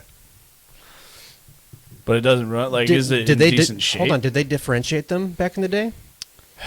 It It reaches a certain year where they start adding models, but yeah, but I don't even know if back in the 30s if they had different models. They did, and I think it was based on. My dad's gonna know most of this, but Fiero. Gremlin, I could think of some. Pinto. I could think of a no, few. the actually. Pinto. I'd give him a Pinto and I- hope you get in a fender bender. I could think of a few. Yeah. No, the way that they differentiated those classic cars like back then was based on like how many windows it had. I believe. I'm not 100% on that. Like I said, my dad knows all about that. Yeah. It It would classify as a coupe. Okay. What he has. So I don't know if it's. But a like, is the 1937 body in Ford. good shape? Like, is everything in good shape? It just doesn't run. I haven't seen it in a long time. Is it one of those barn finds right now? Right now, it's probably classified as a barn find. I know that the body is fully together. I don't know the shape that it's in, but I know that all the body parts are there. As far as the exterior, I don't know what needs to be changed on the interior. Haven't seen it in a long time. They're kind of notorious hoarders, so they've had a lot of stuff in the garage. Nothing wrong with that. Yeah. Okay, we're going to go back up. No. My dad asked a question. What superpower would you want? Oh, yeah. I read comics and I watch movies. I play fucking superhero video games, even as almost 30. I don't give a shit. Like, I have those daydreams where I sit there and I'm like, man, what if I could fly? What if I could read minds? Oh. I would never want to read minds. I would never, ever, ever. That want feels that like so superpower. much pressure. I think it would like drive someone insane. Yeah. I think it would drive Well, you like insane. selectively, you can decide whose mind you want to Yeah, read. but I feel like the temptation would be too much, and you're probably going to come across some stuff that, like, Well, with great power comes great responsibility. I would not want that power. I don't even want to be tempted So telekinesis to read is not someone's your mind. thing. Or telepathy. Telepathy is not your Telepathy, thing. no. Telekinesis, where you can move stuff with your Telekinesis, I would probably get down on, but telepathy, no. mind. I don't want to know what's in, and I kind of pride myself on like being able to predict human nature and being able to like get a read on someone and like figure Do out you feel certain like that would be tells. cheating then? Yeah, and I wouldn't want to give that up.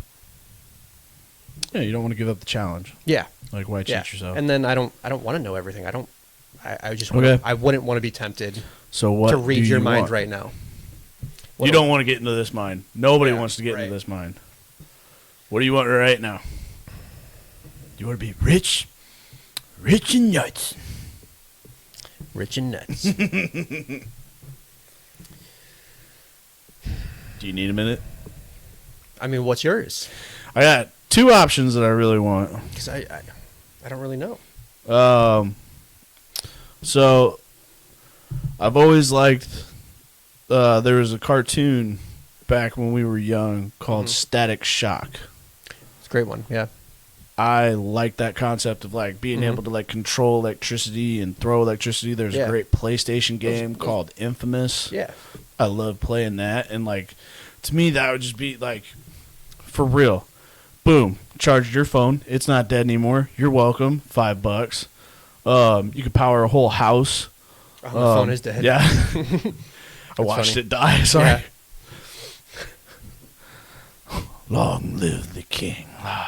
Anyway, like electricity would probably be one of my things where like I could move around. Like the Amazing Spider-Man 2, they had Electro where he could like go through sockets and show up places, like something like that. Or the movie Jumper or the X-Men Nightcrawler, the ability to teleport. Like, because like I think about it all the time. Where like in our house, our laundry is downstairs, and it's like 8 steps. But to convince yourself to take those 8 steps to go downstairs, just it's like God, I don't want to do it. You I gotta convinced carry me. something up. You can teleportation. Yeah, yeah, Because of that. yeah. And not like I can only use it once a day. Like at any instance, I would want to be able to teleport. like So if I was like like, I'm trying to reach for that glass over there and I can't quite get it from here, so I teleport like there Yeah. real quick, grab it, and then come back. yeah, yeah, yeah. Like just the utmost laziest thing. Oh yeah, oh yeah, yeah, yeah. Teleportation. Like Teleportation. it just seems because then too, like, you know, you'll never be late for work. You'll never be late anywhere. Yeah, you'll Watch never it. be late It would anywhere. actually happen. Yeah. You'd be like, you know what? Let me wait a couple seconds. I can get there in 1 second. You Yeah. know, let me just wait. Accidentally teleport to the wrong spot. You're like, fuck. Yeah, yeah. No, because then too, like, you save money on vacation transportations, things like that. Yeah. Like when you leave the house and you're like, oh, I But, like, forgot this yeah, thing real quick. I wanna Like, be I able to, forgot like, my new headphones. If I grab someone, they like Yeah. go with me. Yeah, like make a little chain out of it. Yeah, But then you're going to be used all the time. that'd be cool. Because No, then you're but- going to be like, well- can you take me to the store?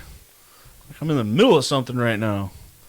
Yeah. And then you just want to like teleport them above a river and drop them hmm and teleport back. Oh, I don't know what happened there. Sorry. Oh.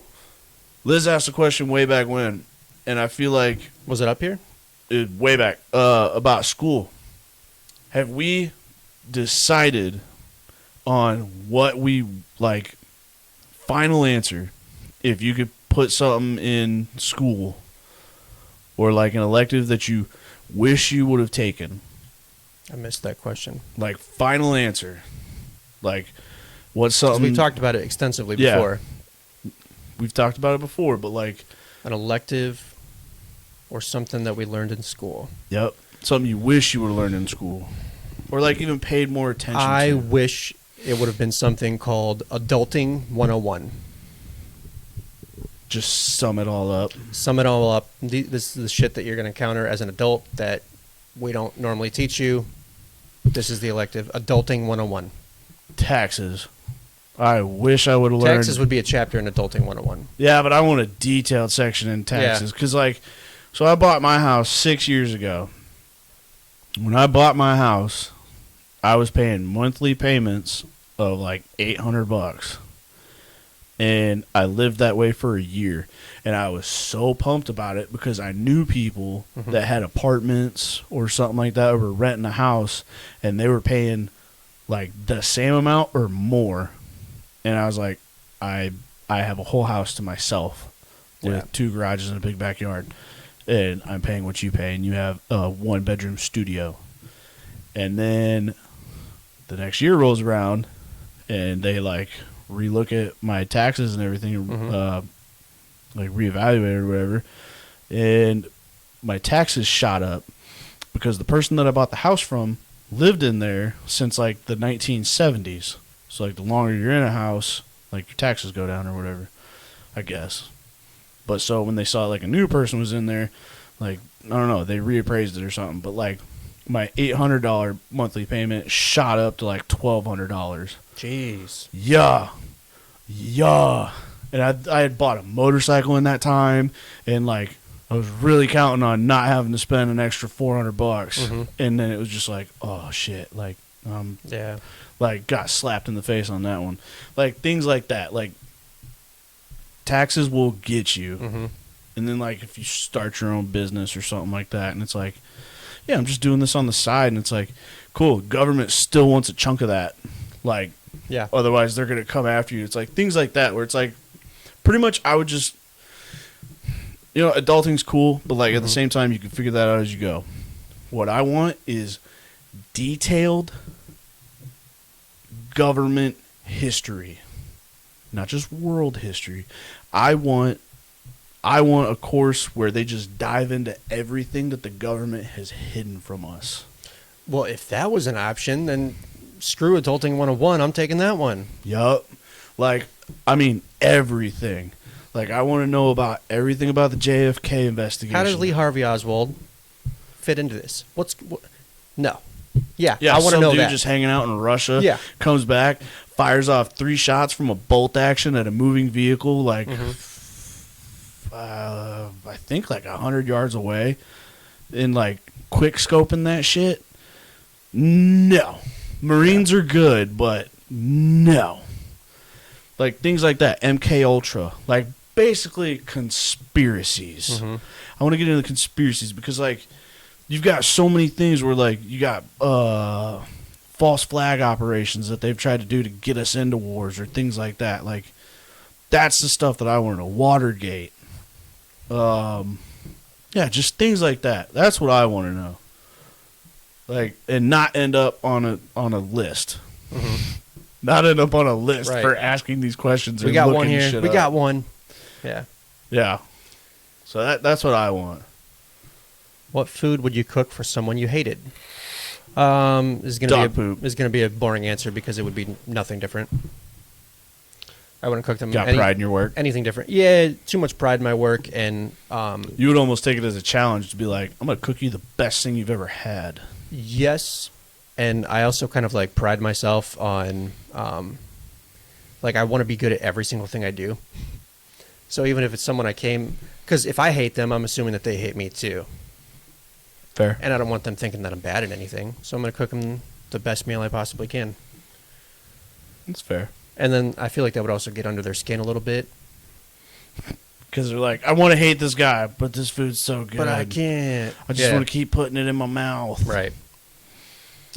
If you And then they find out they ate human, like, you can never go back from that. yeah.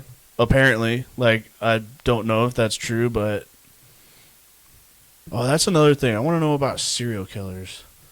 Like, I want to hear about Ed Gein, Jeffrey Dahmer. Maybe more like what went on in their mind, the mental illness. Oh, psychology for sure. Mm-hmm. Yeah. In depth. If I could go back to school right now, I'd be going back to school for psychology. Mm-hmm. Because, like, and I almost feel like that would be a superpower that I would really have to question, like, how I would use it. Like, would I use that for good? Mm-hmm. Or, like, would I be psychoanalyzing people all the time? Yeah. And, like, Probably. but, like, Mm-hmm. do you mention it? Like, if somebody's standing there with their arms crossed, I'm like, oh, he's defensive. Mm-hmm. No, I'm just standing here like that. Well, he's arguing with me because I made an observation. And then I get punched in the face. Yeah. I don't know. Things like that. Yeah. If you were invisible, would you get hot or cold? Are you talking about, like, would you be a pervert? Like, are we getting hot and steamy, or, like, am I going to be cold and boring? I hope cold. I wouldn't, like, be getting into locker rooms or anything like that, but, I mean, I would use that for bad, like, Let's just say I'm very indifferent on that. What, you'd be in locker rooms? No, on You hot or cold. fucking sicko. I think you'd just stay the same if you could go invisible. I mean, it doesn't really change your, Right.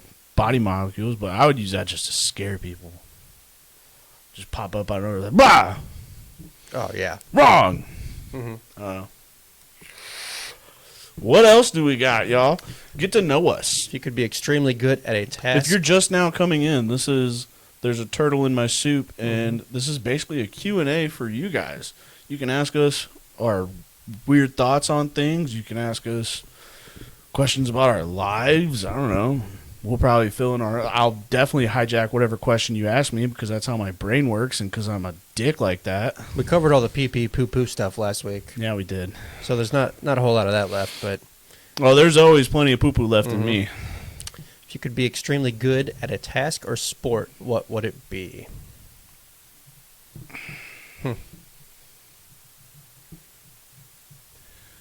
That's so tough to, like, narrow it down to... Because, like... Yeah. Sports kind of go hand in hand. Bree, you son of a... That's going to end the... that question's going to end the stream. Are you ready for that? Three favorite movies is going to end the stream. Jesus. What genre? Okay, no. If I could be extremely good at a task. See, and, like, that's... I can't narrow it down because there's so many things where it's like... Okay, like, if I was a good car mechanic, you can translate that into any other type of, like, mechanic. You know, you can be good with, any type of motor. Or, like, and then with that, you also would understand, like, some electrical stuff, pumps, so plumbing. So is that what you think that you would want to be...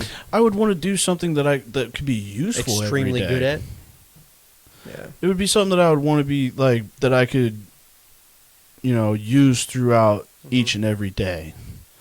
Because I don't have anything that I'm extremely good at.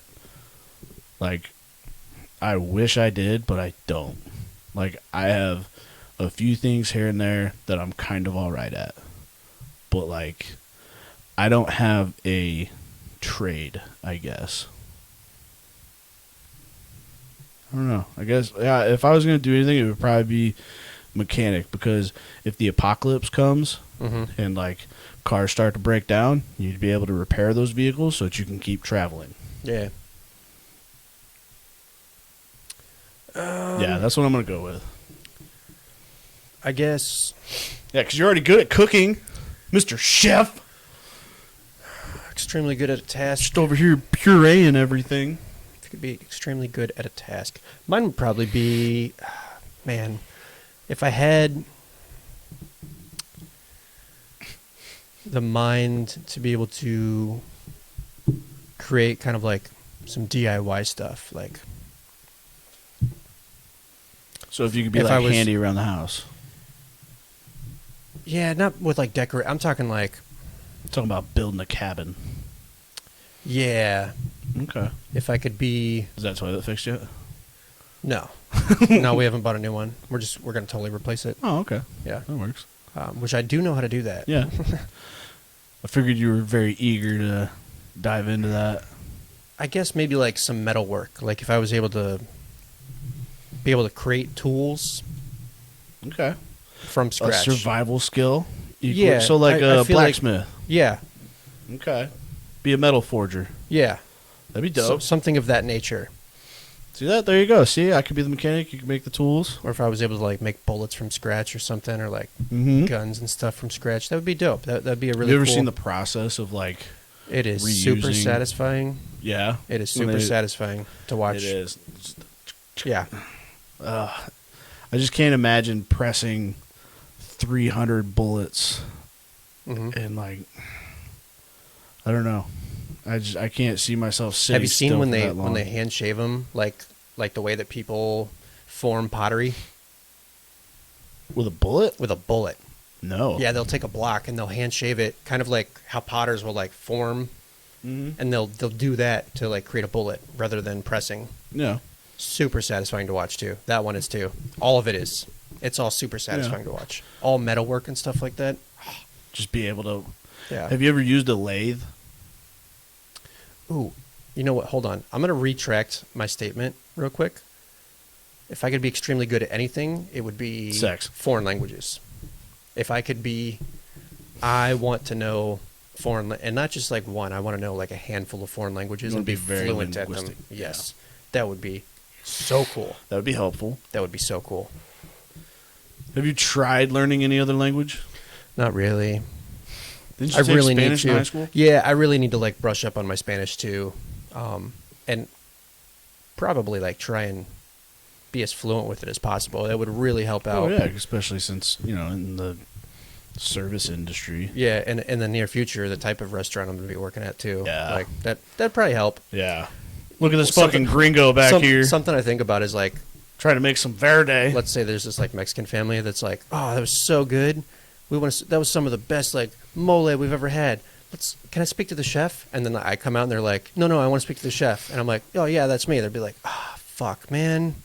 They're gonna be so disappointed. Donde hablo de jefe? They're gonna be so disappointed. And then you're gonna be like, oh, saudades, and they'll be like, no, not you, gringo. Get the fuck back in there. Yeah. They're gonna be, Where's "Damn Jose? it. Damn it. No. What about sport though? Oh, sport. Sport, I would go regular golf so that I stop losing golf balls all the time. Yeah. God, I'm not That gonna was lie. really specific. Okay, my dad and I we went out golfing earlier this year. Like we just picked a day, and I was like, "Yo, let's go fucking." And like when we go golfing, we say, "Let's go lose some balls," because Yeah. like we know we're gonna be losing a couple of them. And like we went out, we kept a scorecard, but we didn't really care. Like it was one of those. Like when you and I went, we just went by like how we feel. We didn't Yeah. keep track of shit. Like yeah, I felt like I shot an 8. yeah, like, Could have been like a 20. yeah. But hey, I got here. And it's like that's kind of how we did it, where we were just kind of like loosey goosey about it, and it was very fun. Yeah. There was at one point though, we did really good on like a par 5 or a par 4, like a long par 4. And You play doubles? no, Okay. but so we got through this hole and like we're kind of pumped. We're like, damn, like, yo, PGA, we're coming for you. What's up? Yeah. And we're kind of jiving off of that last hole that we just played, and we follow the cart path, and I pull up to a set of tee box. I pull up to a tee box, and my dad gets out, and he puts his ball on the tee. We were at Golfmore in Hampton, and he puts his ball on the tee, and he's looking. He was like, I don't even see the flag. He goes, do you see a Oh, map gosh. anywhere? And he goes, and I was like looking around. I was like, no, I don't see it telling us like how far it is, or I was like, I don't know. I was like, grip it and rip it, dude. Mhm. And so he smacks this Just ball, smacks the poop out of it. destroys this ball, and I mean it was a solid tee shot, probably one of the best tee shots that he's ever done. And as he hits it, and I follow it, I notice that I don't see any women's tees or like the gold tees, and I Yeah. was like, where is it? And I turn around and look behind us, and I see women's tees and gold tees, and I was like, oh, dude. And I was like, yo, we're supposed to be going that way. It's a par 3, and you just drove a ball like 200 yards. And he was like, oh, shit. So we teed up and shot like the right way, and I was like, we're going to get back to the clubhouse. There's going to be some dude with like a knot in the side of his head. Like some assholes out there hitting the balls wherever they want. I'm like, did you keep the ball? Because we lost one, and we kind of need one. I actually don't know. I gotta pay. I gotta pay. Do you? Bad. You broke the sealer there. I don't know if I can get through 3 favorite movies. Okay, I'll tell you what. I'll. Okay. 3 favorite movies. Okay, me. Shutter Island, The Town. No, stop. Okay, I'm gonna tell them a story about how I got 2 elbows playing golf. I'm gonna tell that Two story. elbows? Okay, yeah. I'm gonna tell that story. I'll tell you it later after this, or you can watch the podcast back. Cool. Yeah. Because podcasts stay up for 2 weeks, so if you miss anything and you want to come back and revisit it, you can watch it here on Twitch, or we will be starting to upload these onto our YouTube channel. There's a turtle in my soup on YouTube. 2 elbow story. I'm going to tell the 2 elbow story. You're I'm going to go pee. do what you got to do. So this is gonna be the last that we see a Connie pee What? when he goes to pee. You're not coming back? I thought you were ending it. Oh. Well, that's awkward. No, I was going to give you time to pee so we can talk about 3 movies. Okay, cool. Hurry up and go. 2 elbow story, then 3 movies. Yeah. I almost kept the earbuds. Okay, now that he's gone, I'm going to tell you how I really feel about him. Wait, no, I won't. 2 elbows. God, this sucks now. Like, I'm just sitting here looking at an empty chair. You just abandons me. Rude. Hey, guys. I'm Turtle. This is our podcast. I'm really nervous now. Chat's gone quiet. No, I'm scared. Okay. 2 elbows. I'm going to tell you the story real quick while he's doing this. My dad and I, we went out to a driving range just to smack some balls because, I don't know, it was cheaper than actually going out and playing on the course. It just rained. He is going strong. I can hear it from down here. But, so we went out to this driving range, and the tee off spot had been moved back because it had been raining where, like, it had flooded where the tee off spots normally were. And we didn't pay really attention to that. We're up there. We're smacking these balls out there. I had a new driver that I was trying out. And I teed it up. I gripped it real hard, and I swung with everything I got. And I hit this low-flying ball, and it hit a bench they left out in the, like, normal spot. They had the tee boxes, and it hit that bench, and it flew back at me, and it hit me. I think it hit me on my right elbow, and if I hadn't have done that, it would have hit me in the face. All saw, dude. Wow. Feel better? Wow. Anyway. So it came back and it hit my elbow. If I hadn't had like followed through with my swing, it would have hit me in the face and probably destroyed my moneymaker. And You know when firefighters hook it up to the hydrant? Yeah. And then they're just like to put out the fire? yeah, That's what just happened. yeah. Yeah. All right, continue. You have never fought a fire. God, if you ever go to hook up a fire hose directly to a fire hydrant, you are gonna get fucked up. That's what happened. God. But no, so don't, Mom, get out of here. Stop trying to start this. Okay, Mhm. We've come to an agreement. 4 of us. We know. Antagonizing. Yeah, quit it. Oh, she tried getting You too. No, I saw that. I Jeez. didn't touch that question with a 10-foot dick. No, get out of here.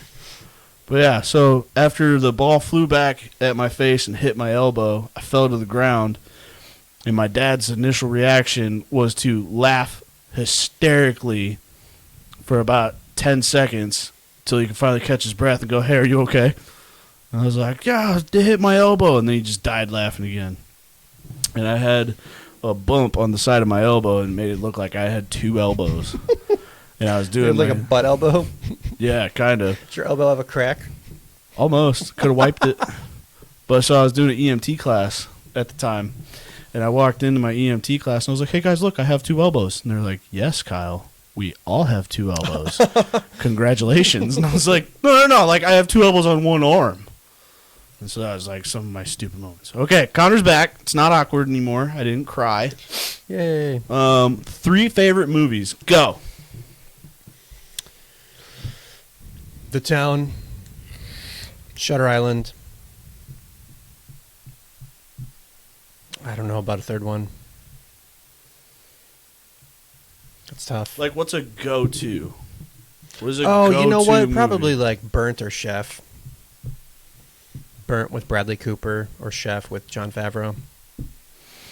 Those are always in the mix. Always in the mix.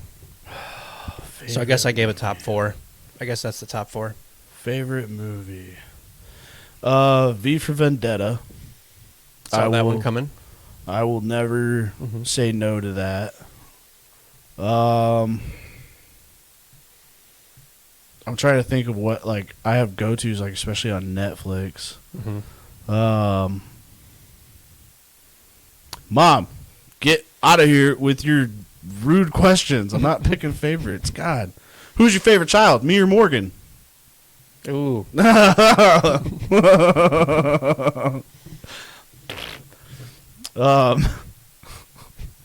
feel real.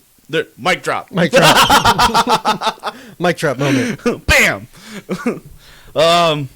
No, V for Vendetta, The Dark Knight Rises, or no, The Dark Knight. Yep, that one's up there too. The Dark Knight with Heath Ledger. Damn it. Yeah. I stand by, you know what? I stand by my decisions. Man, like it's very hard for me to. I'm between The Town and The Departed. Yeah, it's tough. How can you say no to Jack Nicholson just being Jack Nicholson? Yeah, I would full on respect if you went Departed. But we don't want you to be a cop. We just want you to appear to be a cop. Are you a co-op? Are you a co-op? No, I'm not a co-op. Yeah, dads do rule, especially when they just laugh at you when you get hurt. God, I can't wait to be a dad. Just laugh at my kid when they fall. Yeah. Oh, man. Me today? I'm the favorite today? Ooh. Suck it, Morgan. It's 1 in the win column for me. So, are you going Departed, number 3? I'm going to go with The Departed. Nice. That's a great list. That's a great list. But, like, I've got other, like, if you want me to go genres, because, like, I've got go-to horror movies. What is your go-to horror? Okay. Here's a legitimate question that I have then. I don't seem... Yes. But I need some lists for outside of that. You know, like, for Halloween, gearing up in October, it'd be cool to have, like, a list of movies that are outside of... What's the one that everyone freaking loves? The Halloween Town? No, I've never seen Hocus Pocus? Hocus Pocus. I've never seen Halloween Town, actually. So, okay, Nightmare Before Christmas is always a win. On Christmas and Halloween? Yes, you start it on Halloween, you watch Okay. it through Thanksgiving, and you watch it on Christmas. Nightmare Before Christmas, like, that's its prime time right there. Yeah. You can watch it at any time because it's just a great movie. But Nightmare Before Christmas... and it doesn't necessarily have to be, like, kid-friendly. I was just... Trick or Treat. Trick or Treat is another good one. Do you like that one? I do. I like it because it's I don't different. know if I do. It is different, but it's, like... Jeepers Creepers. Weird. Jeepers Creepers, yeah. Jeepers Creepers 2 and 3, I don't really care for, but the original Jeepers like 2. Creepers with Justin Long, I like to. phenomenal. The Danny McBride's Halloween that he did, where they brought back Jamie Lee Curtis, I don't know this. is very good. We'll you have said to Danny watch it. McBride? Danny McBride. He Really? produced it. He also produced the Alien movies that they just recently redid. Really? Yeah. That's originally what he was going to school for. He actually didn't want to get into acting at all. He just started acting as a favor to one of his directing buddies. And he turned out to be hilarious. Yeah, which he knew that he would be. Well, his buddy knew that Danny would be hilarious. And of course, Dad's has got to go with like 2 war movies. Dude, when I got him, I let him start using my Netflix. Mm-hmm. And Liz got on there and she was like, yo, somebody hacked our Netflix. And I was like, why? She goes, World War II documentary. Hitler's like sidemen, like all this like World War II stuff. And I was like, that is my dad. Like that is exactly what he gets into. I would say Ocean's 13 over Ocean's 11. Shit. Okay, so horror movie stuff. I wasn't going to say anything, but yes, Ocean's 11. Rob Zombie. I didn't like those ones. Rob Zombie's Halloweens or any of his movies? His Halloweens. I liked his first one. His second one was just gore porn. I remember going and seeing the second one in theater. I was actually on a date. And it was the scene where the dude... What's that dude that plays, like, Unser and that dude? Yeah. When he hits him in his vehicle, and then he's like, he says fuck, like, 30 times in 30 seconds. That's Rob Zombie's style. That's like hating on Quentin Tarantino for his language. Which, look, I understand if that's his style, but, like, up in... Are you going to hate on it? Oh, I can't believe I don't have a Quentin Tarantino in my top 3. Shit. Hateful Eight, Django, Pulp Fiction. Those are the 3 that I'm going to nail top. Okay, I'm sorry. Go ahead. Well, Talking about Unser. just that part. I was already kind of, like, not super satisfied with the movie up until that point, and then that happened, and I was like...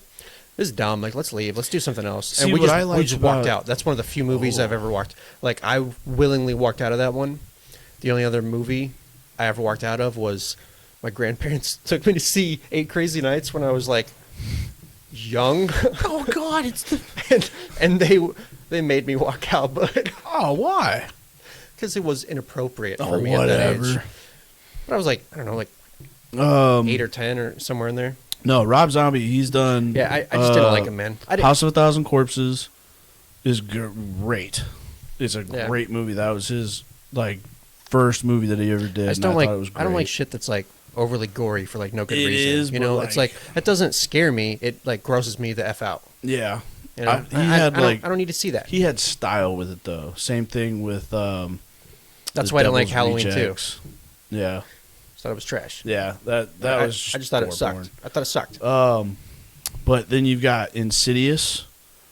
Insidious, it's one of my favorites. The first one, and then Insidious Chapter 2. Mm-hmm. Insidious Chapter 3 is kind of meh, and then it goes into a bunch of other things. Because like then you've got like stuff like Paranormal Activity. Mm-hmm. Remember when Paranormal Activity came out and like it was like the hottest thing. Oh my god! It was the hottest thing since the Blair Witch Project. And honestly, like I didn't sleep well. After it fucks with you. I didn't sleep well, man. But you've got that. But like, so Insidious is great at those like suspenseful things where it's like you see things in the background. You're like, oh my god. There's not a lot of jump scares. There's a lot of things where it just makes you uneasy. Yeah. But to me, the movies that did that the best, The Conjuring. That's what I meant. Not Insidious, The Conjuring. The Conjuring. Yeah. Not Insidious. There's a scene in The Conjuring. I'll watch The Conjuring. I don't care if it's going to give me nightmares. I don't care if I have to sleep with a teddy bear. Such a good one. Yeah. There's a scene where the mom is possessed. Spoilers. There's a scene where the mom is possessed, and Ed Warren yells the name of the demon that's in her. I want to say it's Pazuzu, but I don't think that's No, that's way wrong. Bathsheba. Bathsheba! Bathsheba! He yells Bathsheba. And, like, it's the mom with, like, her normal human face. And when he yells Bathsheba, she turns to the camera, and it's a demon face. And it's just like, like, it's fucking terrifying. And it gives me goosebumps every time I watch that scene. I know it's coming. I know how it's going to play out, but I get goosebumps from it every time. And like stuff like that. And like that's if I could go to, you can actually go and stay in the Warrens' house. You can go to I'm straight.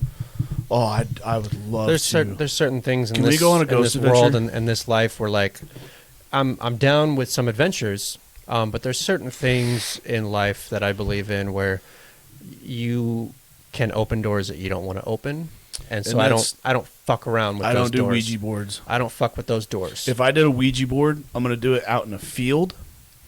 I'm gonna have Ed and his spare dead mother, clothes. and I love Steve Buscemi, so I would love to check that out. Steve Then Buscemi is the man.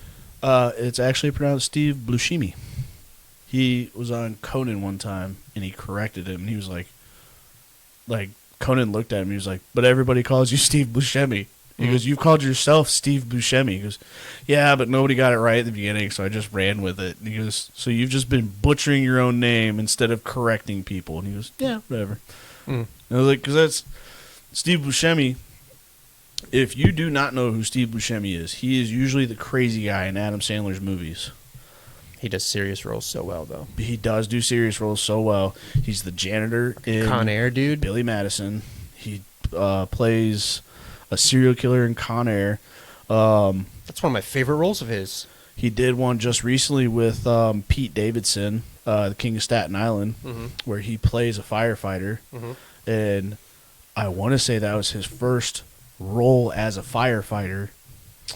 Right, not even in I Now Pronounce You Chuck and Larry. He Nope. he wasn't going to be a firefighter. Yeah. Nope. But if you don't know this about Steve Buscemi was an actual FDNY firefighter in the 80s until he went and started getting into acting. And when the World Trade Centers fell on 9/11, he went to the site and he went to his old firehouse and he worked 12-hour shifts with those guys going through the rubble trying to find people. Like, if anybody needs praise, Steve Buscemi does, but he didn't go there. He didn't make a scene of it. He didn't talk about it. No, he didn't brag about it. He didn't do interviews while he was there. Yeah, he just he went wasn't there like- and he helped his Right. brothers. Yeah. Yep. And that dude needs to be protected at all times. When Steve Buscemi dies, I will cry. When Clint Eastwood dies, I will cry. I was actually just thinking about the other night. He's up there, man. He is up old, there. Old. He's still making movies Is he like a 94? boss, He's old, dude. yeah, he's close to He's- his 90s. He's in his 90s. Yes. he? Yes. Still like He is in his 90s. he's still like a champ. I Yes. feel like he's gonna make it to 100. So Steve Buscemi, Clint Eastwood, Betty White. She's old as crap too. Those ones will hurt when they go. She's pushing triple digits, man. Because She's we just old, lost old. Eddie Van Halen not too long ago. Yeah. Things like that, man, where it's like these people that I like watching classic movies because I feel like there was more to them back then. Mhm. But like, we're gonna start losing some of those people, man. Yeah. You got off topic on the horror there. Sorry. We didn't really finish that one. No. What, you want more horror movies? Well, like I said, Rob Zombie I don't even know if you finished your thought process. about The Conjuring. Yeah. See, The Conjuring, I And like. you'd mentioned Halloween from Danny McBride, Yeah. Well, then we got to talk about. and I guess is that a reason? I didn't realize that was a thing. Yeah, so they redid it where they Mhm. brought back Jamie Lee Curtis, and basically it takes place after the original Halloween in 1978. Okay. So it's Halloween 2, which takes place in the hospital, which honestly, that is probably one of the most terrifying movies that I've ever seen. And that gave me, like, I have a fear of hospitals. Like, not a fear, but I'm just uncomfortable in hospitals. And I feel like that movie helped lead to that because it was just so creepy. Yeah. But no, so Danny McBride's movie, it takes place like 40 years after the original Halloween, and like kind of just picks up from that, where Michael Myers is in a mental hospital. He escapes and he goes on this tear, and like there are some brutal ass deaths in it, but I feel like it's very well. Like, they played well on the original and how they kind of brought some things back, and you watch it and you're like, oh, that's cool. And they're actually doing another Halloween after that. Yes, I do have ADD. It's very difficult right now because we're talking about movies, and I love movies, and I love actors, I love directors, I love talking about all this stuff, and that's why I'm talking really fast right now because we are over 2 hours and we've never done this before. Next podcast is just going to be movies because y'all got me going.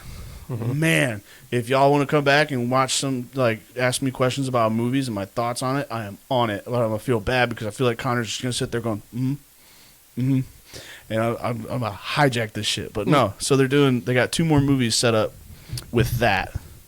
And Jamie Lee Curtis is signed on for both. Jamie Lee Curtis, I love her as an actress. Like, I feel like she does a great job.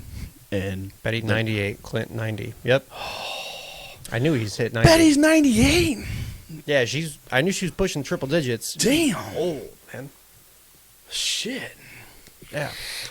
She's like America's grandma. Yeah. Jamie Lee signed off for 2 more She signed movies? off for 2 more. It's Halloween Kills is the next one, and I can't remember what the third one's supposed to be, but it was a big deal to bring it back like this. Because, like, they also had recordings of the guy that played Dr. Loomis in it. And, yeah, it was just... Like the actual act? Because he's not alive anymore. No, he died during the filming of Halloween 6, The Curse of Michael Myers, which is just so bad. Paul Rudd's in that. Paul Rudd is in a Halloween movie. I didn't realize that. Yeah, he is not good in it. I've never seen that one. Don't. It's not worth it. Well, because 5 wasn't very good, and then why keep watching? Well, and then, like, Halloween 3 is about the mask, and everybody's like, oh, it's not actually in the thing, but, like, it kind of does play in, but in a different way. And then Halloween 4, he starts going after her cousin. Yeah, I like 4. that. Yeah. Halloween 5, if you watch Halloween 5, they seriously make fun of themselves in it. Because, like, there's a spot where the blonde that survives Halloween 4 at the end, she's, like, in Halloween 5, there's a spot where she's coming out of a shower and she's wrapped in a towel because it's a horror movie and why not? But, like, she hears a noise somewhere and she runs, like, she answers the phone and she's like, oh, I don't know where the dog's at. He's supposed to be protecting me. And they're like, get out of the house. And she runs out of the house and Michael Myers is in there watching her. And so she calls the cops to come and check it out. And the cops, as they're walking out of the house after checking on it, if you listen to the music, it's legit like ba-dum, ba-dum, ba-dum, like it's making fun of itself for having these doofy cops. And I was like, you lost my respect there. Yeah. I got so pumped about this. I don't breathe. I have to go to bed soon, you guys. You can't do this to me. You gotta breathe. These questions need to come at the beginning. Mm-hmm. Dude, restaurant movies? Okay, no, save those for next time because we are at our limit, y'all. I am beat from We will have to save it getting for next tattooed for 7 hours. Future reference, if you guys are going to tattoo your elbow, don't do it. It hurts a lot. Yeah, you need to rest that up. Oh, man. Well, and they wrapped it in this thing. Look, I'm already getting, like, ink. It's the ones that breathe, right? No. No? It doesn't breathe, but what it does is it collects. I've got, like, a wrap on my tattoo. I've never done this before. But what it does is it collects, like, your plasma that's coming out, and it, like, rolls with the ink, and it helps it sit well, and helps you keep your color and things like that. And I don't know. I'm eager to see what this comes out as. But, yeah, I added a couple things. I added a scuba diver. I added a license plate with my soon-to-be wedding date. So I'll never forget my anniversary. I'm going to answer this question real quick. Restaurant movies. Watch Burnt with Bradley Cooper. That'll give you a great idea of actually behind the doors of a kitchen. Like setting it up and the pressure of trying to get a Michelin star. And the cursing and the attitude and the fighting. And then watch Chef with Jon Favreau. That's just a really good... That's just a fun movie. It starts off really, really accurate with also like what happens in a kitchen, and that's just a great movie. Those are my 2 favorites. They're I think they're must watches, especially if you want to understand kitchen life a little bit better. I enjoy both of those. So, yeah. But man, this was a fun podcast. Yeah, let's end on that note. Yeah, no shit. My butt hurts. We could talk about movies for so long. We could dive a little bit more into that. Let's talk about movies. We're closer to Halloween. If y'all want to talk about horror movies and things like that, come on back next week. Things of the Halloween nature we talk about next time. Yeah. So thank you all for joining us for Course 7. There's a turtle in my soup. Like I said, we're going to be getting more into trying to save these videos and getting them uploaded to YouTube. Get them on YouTube. And so that you can come back and watch whatever you want with like little clips of things that we think are funny, and that's what's important because this is our show.